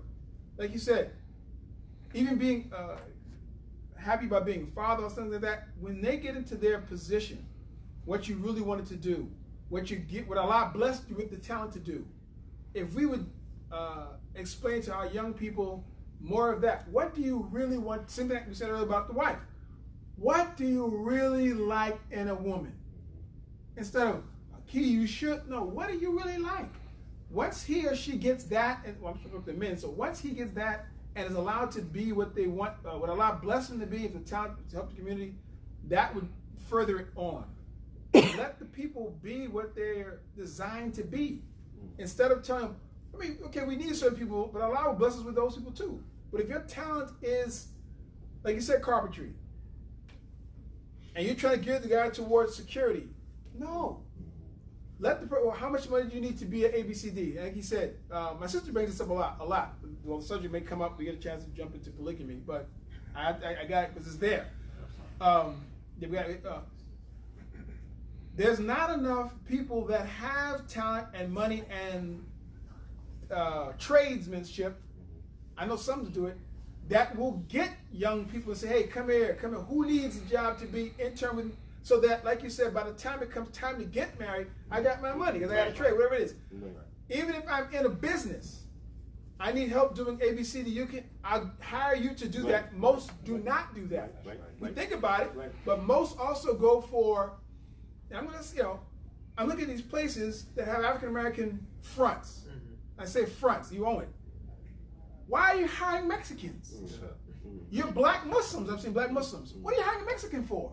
They're hard workers. We're all hard workers if you want to do the job. That's the job to the young people. Don't undercut them, but pay them the way, because you're undercutting the Mexicans too, which is not right. Allah is not going to bless the Muslims to do that either. But when you do that, then it becomes easier to get a bride at a younger age. And a brother told me, Rashid Hafiz, you know him. He said, and this is a situation where the parents are going to have to be there. My brother said about marrying young. I have to jump back to that for a second. There are brothers that are young brothers that make money. This is what they've told this young brother. That go after these young sisters and said, I'm going to cut. I got it. You can go to cut.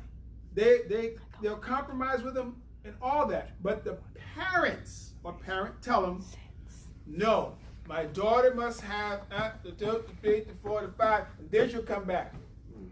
He's like, I'll take care of the kids. No kids, no this and that. I want him to go. So they're stopping young marriages. Yeah, are you saying that parents are stopping young marriages? Yeah, that's what I've been told. That the brother told me the youngest son. Let me ask you a question though, because that's a general statement. I'm saying, is that generally, or that's happens sometimes? Well, that happens. Well, that happens too much. Okay. And we can go back to how basically our, like you said, men and women are taught. Mm-hmm. Go to college and finish it up. Don't get married at all. You're saying that's what women are telling their Yes, and men. Because, like you said, their experience has been, you're really putting your experience on the kid. Right. That's what it really is. Right. Mm-hmm. Since you didn't do it or couldn't do it, no, it's going to happen to you too. But how do you know that? Especially if a young brother's saying, I don't mind, I'll take care of the kid and still work. You can go, and you still stop it. There's a fear, like you said, the fear. It's an unnatural fear that they're going to fail because that's you're thinking about yourself. Like Brother Mary said, know yourself. I had a fear of that, but but my child may not have that fear. Same with business. And I'm not blaming my mother, my parent generation. Ours wasn't, I would have been artists. Is that going to make any money? Go to school to do this, but I'm an artist. So now I'm struggling with this job that I don't like, don't want, get mad at it. So it's like, put the person in their field. Ease it, the community flows easy because I like what I do. Even if I start off low, I like what I do. And it's easier to get more people excited about it, connected with it, because I'm doing what I love to do. And Allah blesses that more than you being forced to do something. There has to be a willingness, because there's a short-term vision and then there's a long-term vision. Right. Right. And in my own personal experience, I found that you have to have a long-term vision for what you believe is your purpose in life, right? When I came into the temple, I was 18 years old. Wow. Right? I was on my way to college, right? Going to Drexel University in Pennsylvania, right? But I also knew that, that the young lady that I was seeing at the time would get me put out of the temple, right? If we didn't get married, right? So we got married. I had my father had to sign for me to get married. I was 20 years old because in New Jersey you got to be 21. So my father had to sign for me to get married, right? We got married.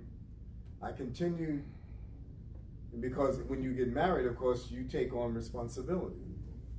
So I had to change my perspective on how my life was oriented. You understand what I'm saying? At one point in time, I had this vision that I was going to go to college and complete my degree, right, going to college. But when I got married, I had to shift something. I still wanted to do that, and I still was determined to do that. But I realized that it had to be changed, right? So I got a job. I was working during the day, and I was going to school at night, and I was married. Ultimately ended up with 2 children. Ultimately ended up on the secretary department in addition to being married, working during the day, going to school at night, working on the secretary department, selling 200 Muhammad Speak newspapers a week. Model man, I'm telling you, this man here can hold a class. He's selling 200, in addition to selling 200, and I didn't stack mine up because I had a small apartment. I had to sell my papers, right? So what did I learn? I learned that there was a capacity in this person that I didn't know. There was a potential in this person that I didn't know. That stress and that strain and putting myself in that environment where I had to work, I had to take care of my family. I wanted to be a part of the Nation of Islam. I wanted to go to school. All of those things that I had to put all of that together, and I had to find, by Allah's grace, I had to find the spirit and the determination and the patience to go through everything that I needed to do in order to accomplish the vision that I had for my life. And alhamdulillah, I'm saying this to you to say this, is that if you make a commitment to Allah subhanahu wa ta'ala, I'm going to follow what Allah has given me to do as a believer, and I'm also going to follow all of the aspirations that I have in terms of my ability and my aspirations for achievement, right? Allah will bless you with a way to do it. That's the whole idea of the mountain. Understanding the mountain, when you talk about Moses going up in the mountain, that mountain is the mountain of his own potential. Yes, sir. There you go. There you go. There you go. Yes, sir. Yes, sir. Yes, sir. Yes, sir. And so as a result of him climbing the mountain of his own potential, there you go. Allah gave him the inspiration of the word that he needed in order to come back down and lead the community. Absolutely. Do you hear what he's saying? The mountain means what? His own potential. What the mountain means? His own potential. Remember that. Don't see the mountain as a physical mountain. That's right. See the mountain as your potential. It's a mountain of your own, but you have to climb the mountain of your own potential.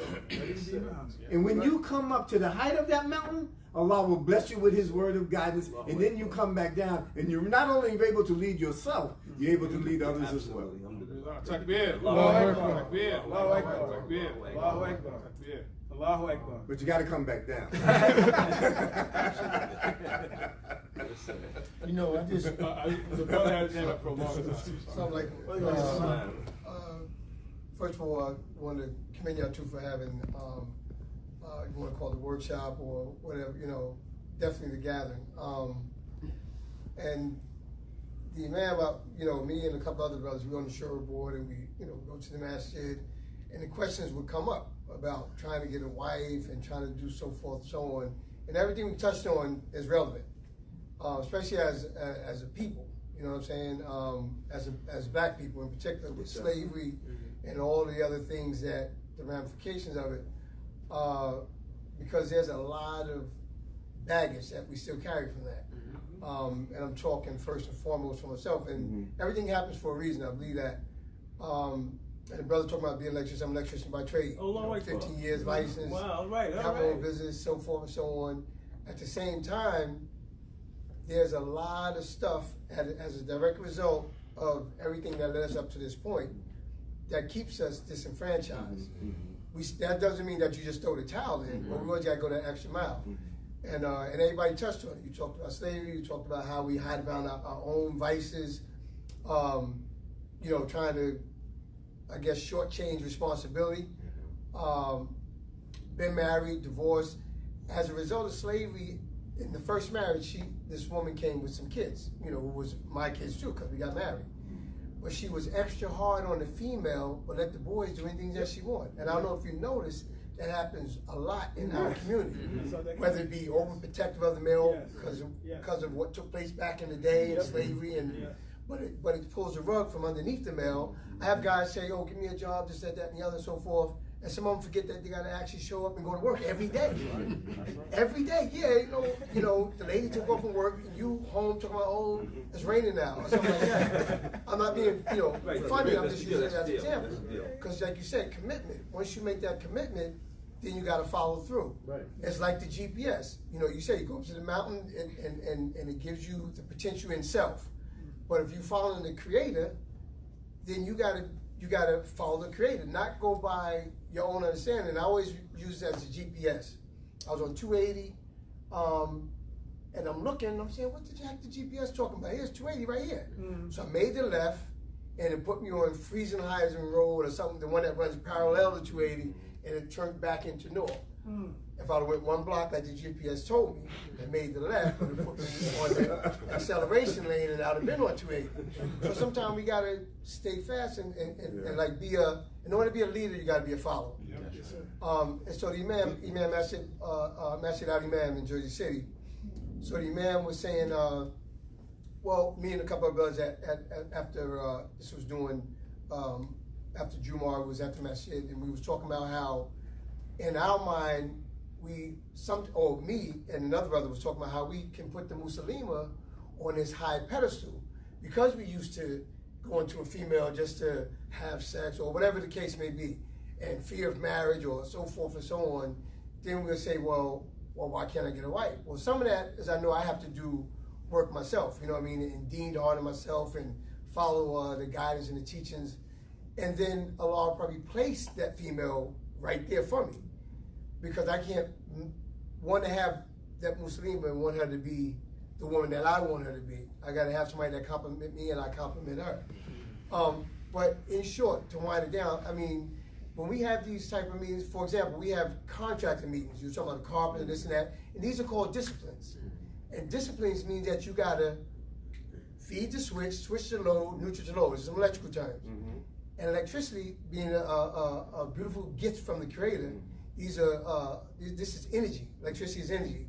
Protons, electrons, neutrons from the Creator. They follow laws. That's right. And we supposed to follow. Yes, So sir. there's no room for oops in this field that I'm in. You know, otherwise you keep putting on black suits or whatever, going to Giselle, putting somebody in the ground. Right. So in the same aspect, you got to kind of stick to what the teachers is. In order to be a leader, you got to be a follower.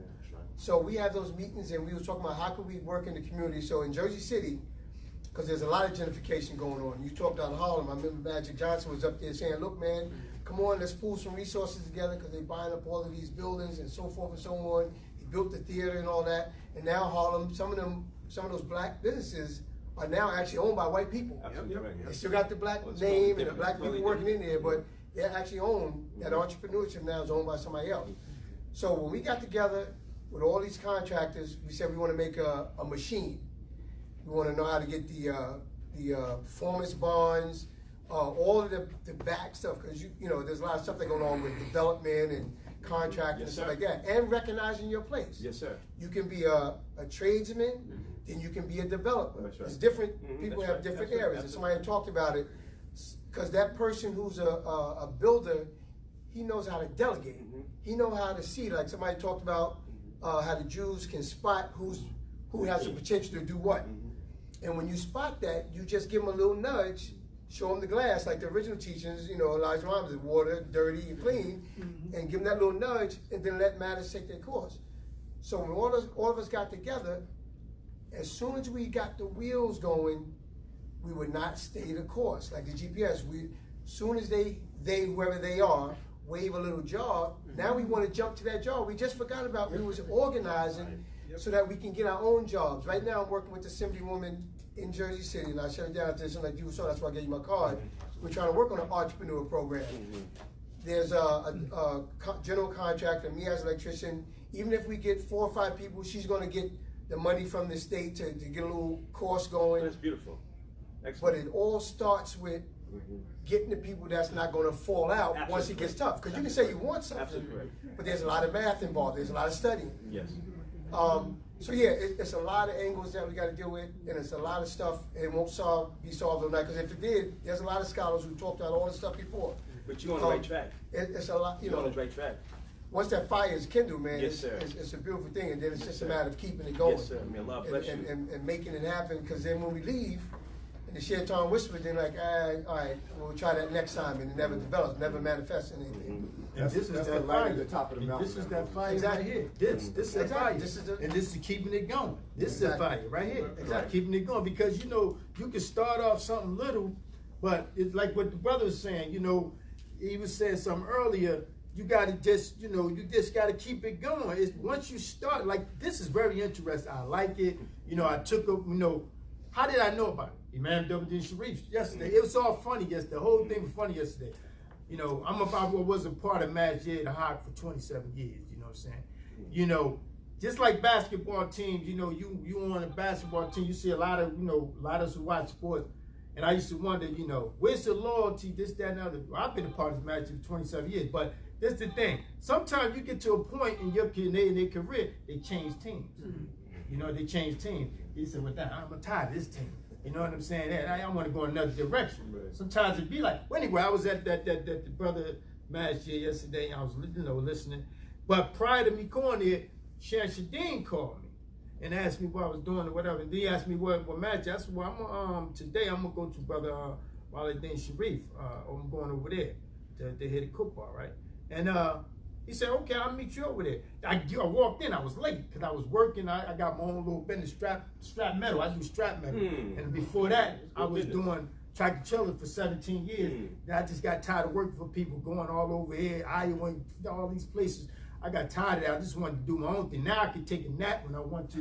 You know, I don't have to worry about nobody getting on me, and I still can pay my bills the next day. You know, but anyway, Sheriff Shadeen, when I went in there, Sheriff Shadeen was there speaking. I was like, wow.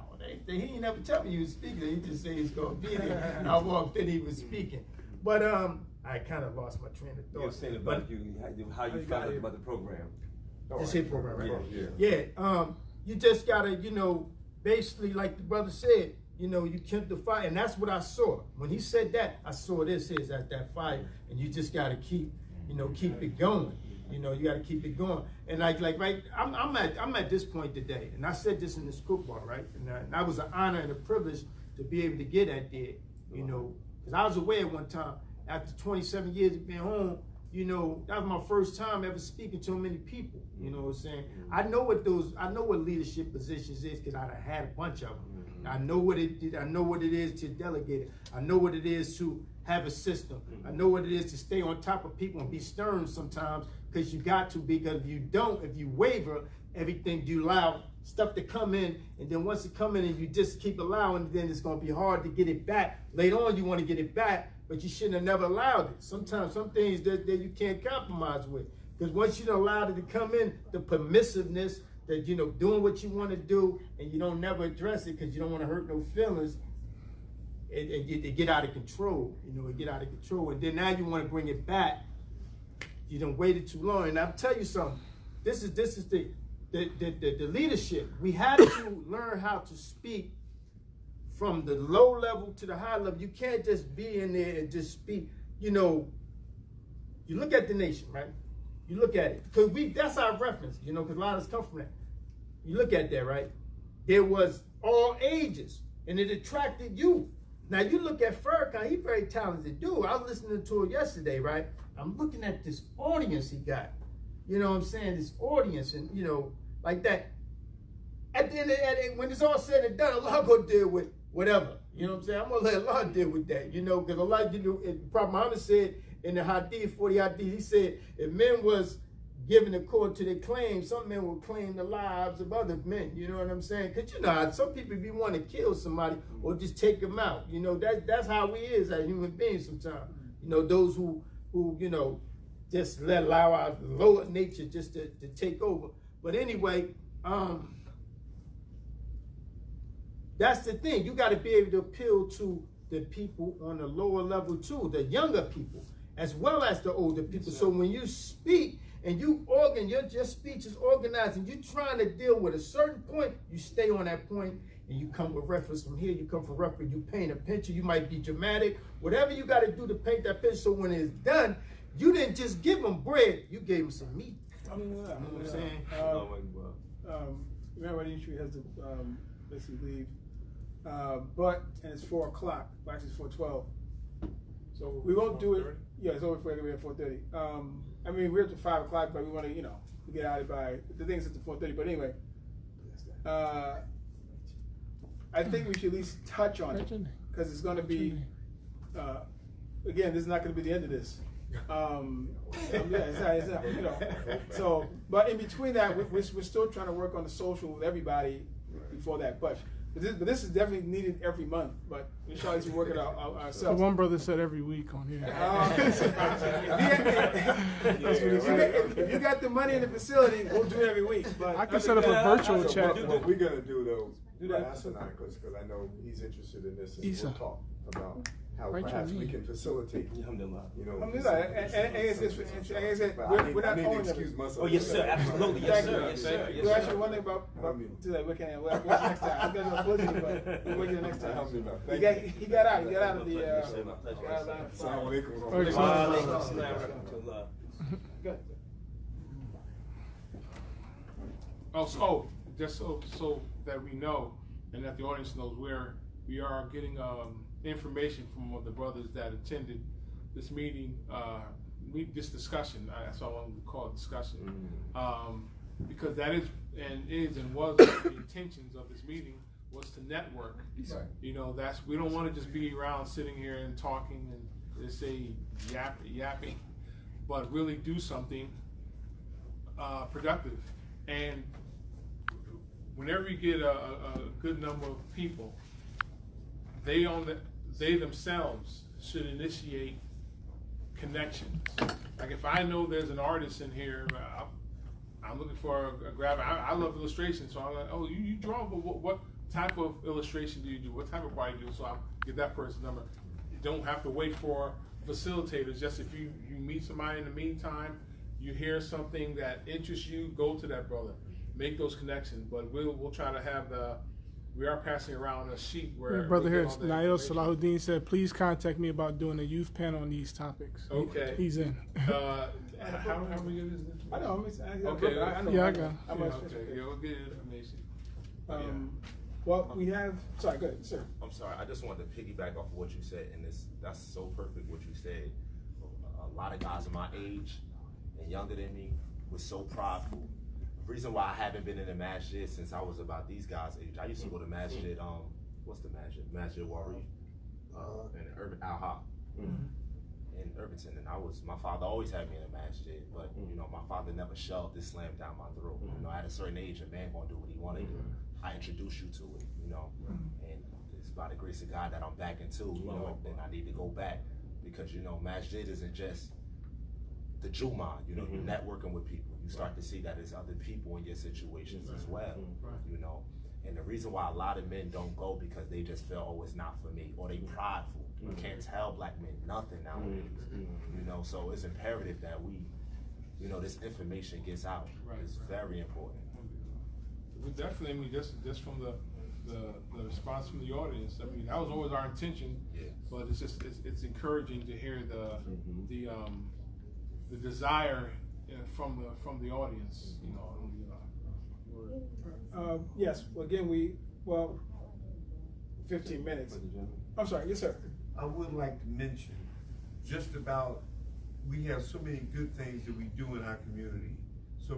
We have such a great cause and all, but because of the some of the disciplines, as the brother brought up, in terms of promotion, that is an element that we fall and we miss a lot of our people. In this area, we have a lot of potential in terms of participation, but there's a saying, out of sight is out of mind. So we have to find out elements and tap those elements for promotion of anything that we do. It has to be in a timely fashion. Yes, sir. And that's part of where I come from, my field, business and so forth. Yes, sir. I was going to ask you this. I wanted to add something the brother brought up, which is, like you said, is it fear and pride with the African Americans, the young people. I think almost all of us, mostly me and my older sister and older brother, well, all came on the issue, but most of us remember the experience earlier. A lot of my peers, actually, I don't even know who was in my class. I don't know, most of my generation, gone. My generation. Like you said, you don't know how many people are like you until you go back to see how many people are like you. You think I'm out here, and you know, some people lives are worse than others, but you still think, well, I can't come back to the masjid because I'm dirty. I wish I clean myself up. Imam Muhammad said the soap and water is in the masjid, and your situation is in the masjid. You're not the only person like that. I'm not telling you. I'm saying, just me. I dealt drugs. There's nobody dealt drugs. Nobody dealt drugs but you. You know, I drank alcohol. Nobody. That's all in the masjid. You know, so if you get back in there, and it should be a situation where they're more welcoming of you to get in there. It's easy for you to come in there. You know, hey, Islam. You know, it's easy for you to transition. See somebody, she sees you. It's easy because they welcome you back. But know that you're not by yourself. When I'm talking AA meetings, when I'm saying when you come to the masjid, you will find people that are similar to you. You know, where you're at. You know, one thing, and we can move on to whatever we want to do. Now, we have to understand in terms of Islamic knowledge is that, you know, sometimes, and that's why we need Islamic knowledge. I mean knowledge, information. That's what I'm saying about knowledge. We think that the companions of the Prophet, praise and peace be upon them, were different from us. You know, they said Abu Bakr, Prophet Muhammad, praise and peace be upon him, told Abu Bakr, he said, you still have a lot of jahiliyyah in you. This is Abu Bakr. You know, the closest to the Prophet in terms of his character. So we sometimes we work with, someone put it this way, we romanticize the companions and the believers of that time. They were regular persons like us. What we admire about them is their faith, right? Their sincerity. But they made mistakes. They fell, got back up. You know, they're not superhuman. Remember, Muhammad the prophet is the model. He's the model. We look to the companions as example of how to follow him. You know, but they aren't the model. The model is the prophet. And if they were here today, they'd be telling you, why are you looking at me for? It's the prophet, you know? So that's what we need to understand. You know, this idea, this romanticizing of the prophet, the companions, and we love the companions, but they're humans like us, and we can aspire to their level. Some people might find that taboo, but that's true. And like the Imam Muhammad said, he said, we only follow them in their excellence. Yes, their excellence. He said that's what they're there for. He said as far as when they say about the height of them, like we can't be like them, you know, in their faith capacity, they were the strongest because they were with the physical prophet. They were with him. But don't imagine you can't surpass their knowledge. Right. You know, that's taboo. No, their faith was the highest because they were with the prophet. Revelation came in, so that's what the Imam said to admire about them. Their faith base was strong. You know, we're trying to get our faith base up there. But as far as knowledge, it grew way past what they were at. You know, so we shouldn't try to downplay that either. But I am going to say this because we only got 10 minutes. We will not do it justice. We will do this again, and that'll be the lead talk about polygyny, because it is there if you want to. You know, we'll get to that point. I will say this. Most of what we understand about it is off. One thing we have to understand about the Quran, this is from Imam Muhammad's tafsir understanding. He said the Quran came to address the books before it. That's the main function of the Quran. It addresses everything that happened in the books before it. It tells you what's important, what to focus on, what not to focus on, what needs improvement, what needs to be changed, the perception, all those things. So when we read polygyny, it's not a blanket, just showed up.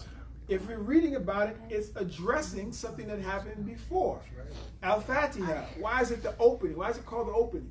Oh, because it opens the Quran, yes, but it addresses the books before it. What did the books before say? The book before it said, this scripture is closed. There's no more revelation coming after. It literally said that. Anyone that tries to open it is is a corrupter. So Allah brings Al-Fatiha. No, it's not finished yet. Al-Fatiha, it's open. The revelation continues. So we're reading about polygyny. Imam Muhammad said, polygyny in the Quran is addressing polygyny in the Bible, the Torah, and the people that happen to do it before that time. It's not just, Allah starts off marriage and polygyny. No, it's addressing how the people in the book and the Torah and other things went wrong with understanding polygyny. And we have to understand this too. Majority of people that we know, they're practicing it, that we know, are not doing it right. Let's just say that for a fact. The majority of the Muslim world doesn't even do polygyny. Majority of Muslims doesn't even do it. So we have to ask ourselves, why are we doing it for real? What is it about? What is Allah addressing about polygyny? If we study how it starts off talking about orphans, children, and orphan women. We have to say that. Orphan children, orphan women. It's not talking about man yet. Their situation, how to treat them, how to get married. And look at the Asbab al-Nuzul. How it came down. What it came down for. The occasion. Right. The occasion. Right. Looking at the situation, how it came down. Most of us go to the hadiths and everything about trying to figure it out. Go to the Quran first and find out how is it being addressed, what surah it came in, what's the verse it came after. All those things are important. What comes after that verse? So first, that should be our first focus. Not the hadith, not anything else. The Quran explaining itself. So once we understand that, it's easy to move on. Once we understand that, so the next time we meet, that may be 2 months, wherever it is, it'll be from that Quranic perspective of, the Quran is addressing polygyny, not marriage, polygyny. So we look at, why is that there? And the hadith follows, how did the prophet do it?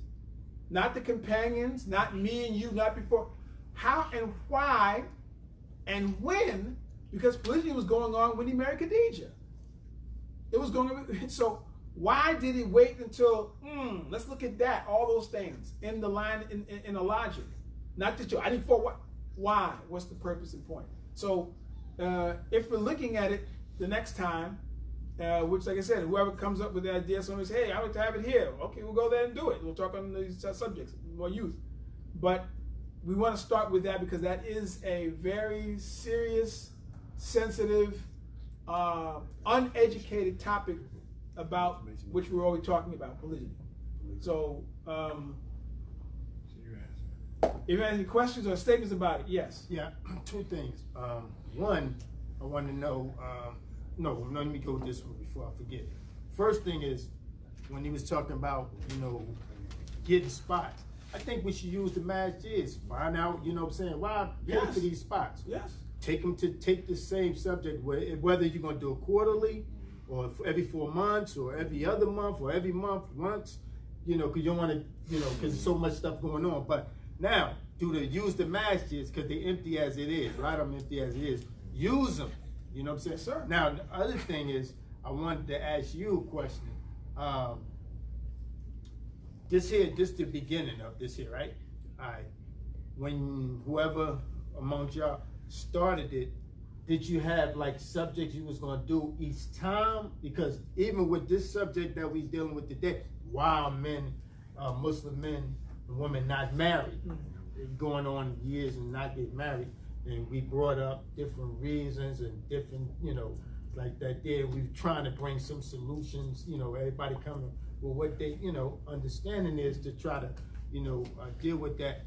But I'm saying like to jump from that, which I think it ain't finished, Right. to go straight to polygamy, Right. you know what I'm saying? Like, that right there, you gotta have some type of order. So I'm trying to figure out, is it gonna be like say our Islam in America, you're dealing with a different subject every week? Or, you know what I'm saying?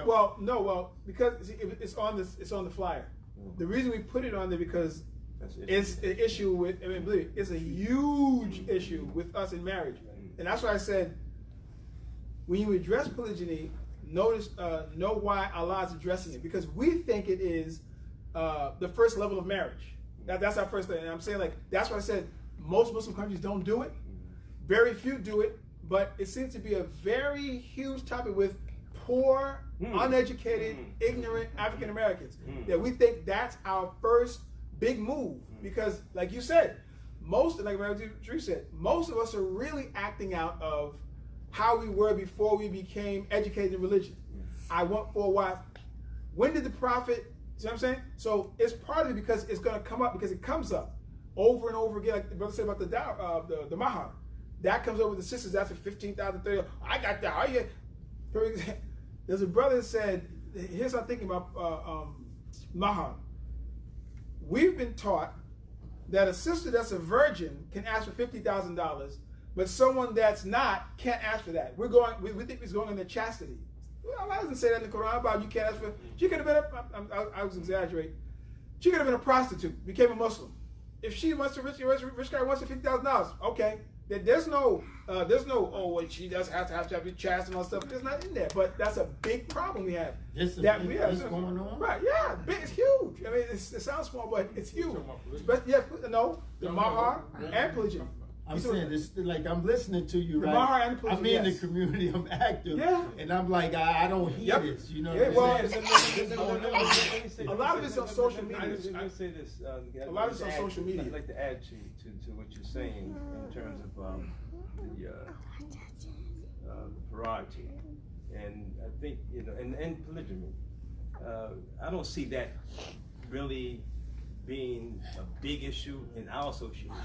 I see that mostly being a big issue in Philadelphia, where I'm near to, and mostly among the Salafis and other groups. Yeah. But it probably is something that's going on. But I say this about polygyny, and we talked about this being a meeting or of the minds of men that's trying to get married. How can you be in polygyny, or how can that be a problem when you can't even find the first wife? Right. That's the first thing. That's the first thing. So that really shouldn't be our problem at all. Right. We can't even find the first wife. It shouldn't be. The second thing is that why don't we if we're going to use anything from the Quran as being something that we need to be moving towards, we, you know, and the idea of saying we want to be 4 wives and all that kind of stuff, why don't we go deal with the first rule of marriage? The law tells us in the Quran about marriage. The men are maintainers of the woman. Now check it out. Most men don't want to hear that. The men are the maintainers of the woman. Now check it out. Understand that. And we'll say, you know what? No, but I can't. No, I have to. She have to help me because look where we look. Look where we live. We live in America, and she got to be working, and maybe she may have to be working harder than I do. You know what I mean? Blah blah blah. No. But hold on now. Allah makes it very clear that the men are the maintainers of the woman. That's right. Now check it out. You can talk about that for 5 years. The men being the maintainers of women. Now why is that in the Quran? In my opinion. And what Imam Muhammad said is there because the first rule you have to do is be in a position to take care of a woman. That's right. How you gonna be talking about polygamy or polygyny and you can't take care of a woman? Right. You know what I'm saying? And if you're taking care of that woman in every way, take care of you. If you're taking care of that woman financially, sexually, psychologically, emotionally, and community-wide, establishing community. That's really what that's saying. That term that's used in the Quran for maintaining is to be of establishment, to establish the society, to establish the stores, to establish the manufacturing outlets, to establish the bridges, to establish the roads in the town, to establish the houses in the town, to establish the work in the town. That's what that establishment is. That's the term for the Quran when it says maintain is about establishing the society. Establishing the businesses and establishing the networks in the society. So if you're not up to that point, if you're not doing that as a man, you shouldn't even get married. Period. You know what I'm saying? Until you learn how to be that type of man, because that's Adam. It goes right back to Adam being productive. So now that's what I'm saying. We have to understand in our religion, man is a productive agent. You know what I mean? And everything that we're talking about, all the symbols that we're talking about in our religion, everything that we read in our religion is appealing to our productivity. Right. Like I was glad that Imam Sharif made the point that mountains means potential. Because I don't want people to think that you look at mountains and all you see is physical stone out there. Right. Mountain means that what you see in scripture is represented to you, what's in you. Right. You know what I'm saying? So brothers, as maintaining, you should really be about maintaining your woman. That should be on your mind. That's what you really. That's the goal that you want to have. Maintaining your woman and being productive, so you can at least marry a woman. And then if you can marry a woman, I tell you this here too. If you marry a woman under that presumption, under that agreement, maintaining her, then I guarantee your wife, if you are right, your wife wouldn't mind you getting another wife. Not only a fine woman, you're waiting for a fine one, you're waiting for that fine sister. The Quran is addressing people that are orphaned, that don't have outlets, the people you have women that's in our community that are older, that can't find a husband, can't find a husband, been married, might be a widow, you know what I mean? And she's been without a man for 10, 15 years, and she's older, and she needs companionship, she needs a husband, and most brothers are not going for that. Right. They're not shooting for that. You know what I'm saying? They're shooting for somebody that's 18, 19, you know what I'm saying? I mean, that ain't married, ain't got no problems, can't get along. You know what I'm saying? Right. No, you know what I mean? That's not the right approach, man. That's not why the Quran is addressing it. Yes, I got you, okay, man. Wa alaikum salam, alhamdulillah, may Allah bless you. I'll see you next Friday. Hey, before everybody just start drifting off, I think we should get a closing point. And just, we all leave, you know what I'm saying, pretty much that's left, leave together. Right. So it won't be everybody drifting off. Yes, sir. Yes, I like your attitude. Well, I just wanted to say, to answer, because you asked the question, one of the reasons that we did this flyer, the various subjects, is because of advertisement.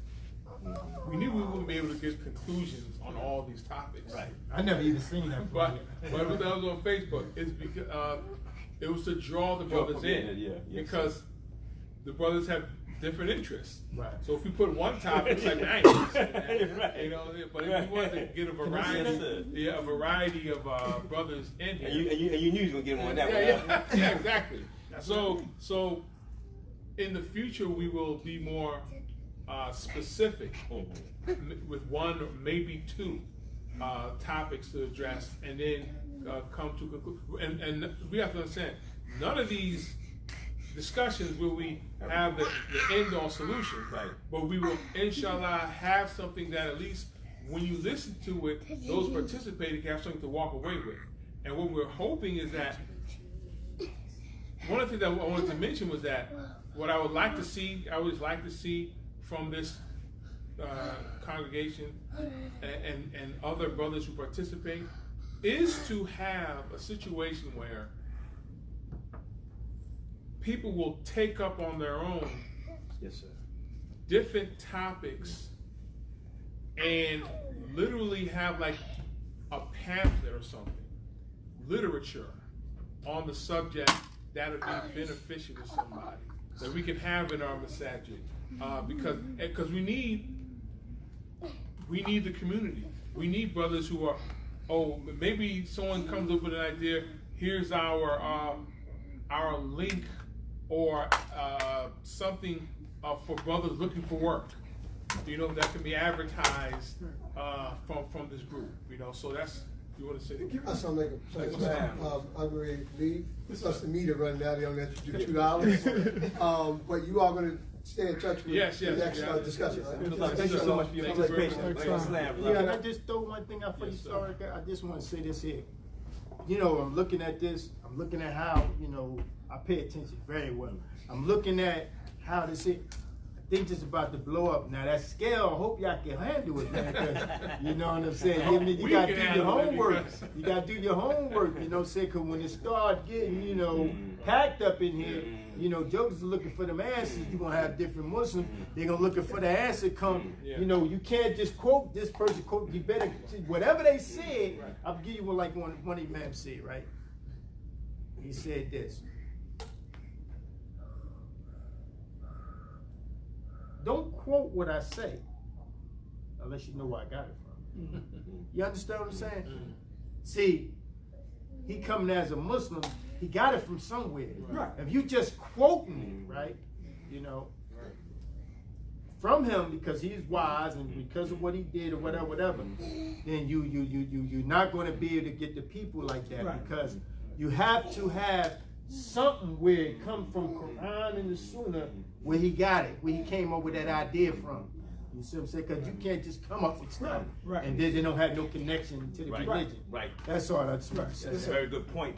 Very good point. Yes, sir. We're going to have to close because it's already past 4:30. We should start on can y'all introduce yourself to us? You know, real quick. Hakim Sabri, it's my brother Ahmed Sabri, and that's brother Abdul Latif Kadar. And where y'all from? We're all really from Harlem. I got one quick. Okay. And the brother, you know, I'm in New York. Since yes, sir. Well, I have this in New York, not to. Well, I mean, the thing was, we're trying to have it at the Alhambra. Yeah, I'm saying we'll tell you after we actually close out because we want to keep, you know. That's what we could do, back and forth, New York, Jersey, New York, Jersey. Brooklyn, This is fine with us. بسم الله الرحمن الرحيم الحمد لله رب العالمين الرحمن الرحيم مالك يوم الدين إياك نعبد وإياك نستعين اهدنا الصراط المستقيم صراط الذين أنعمت عليهم غير المغضوب عليهم ولا الضالين آمين. For the online viewers, we just want to thank you for your participation, for your viewership, and we will also, is it still on? Yeah, it touched 500 people. Okay, alhamdulillah. Touch 500 people. We will try to make sure that the next brothers meeting will have a discussion. But one thing I will say, because it's just intelligent, we'll probably just have the first 2 hours live and the next 2 hours private. Because anytime you really want to do any real work, you can't advertise everything, discuss everything, because we do have enemies in the Prophet. The Quran addresses secret meetings.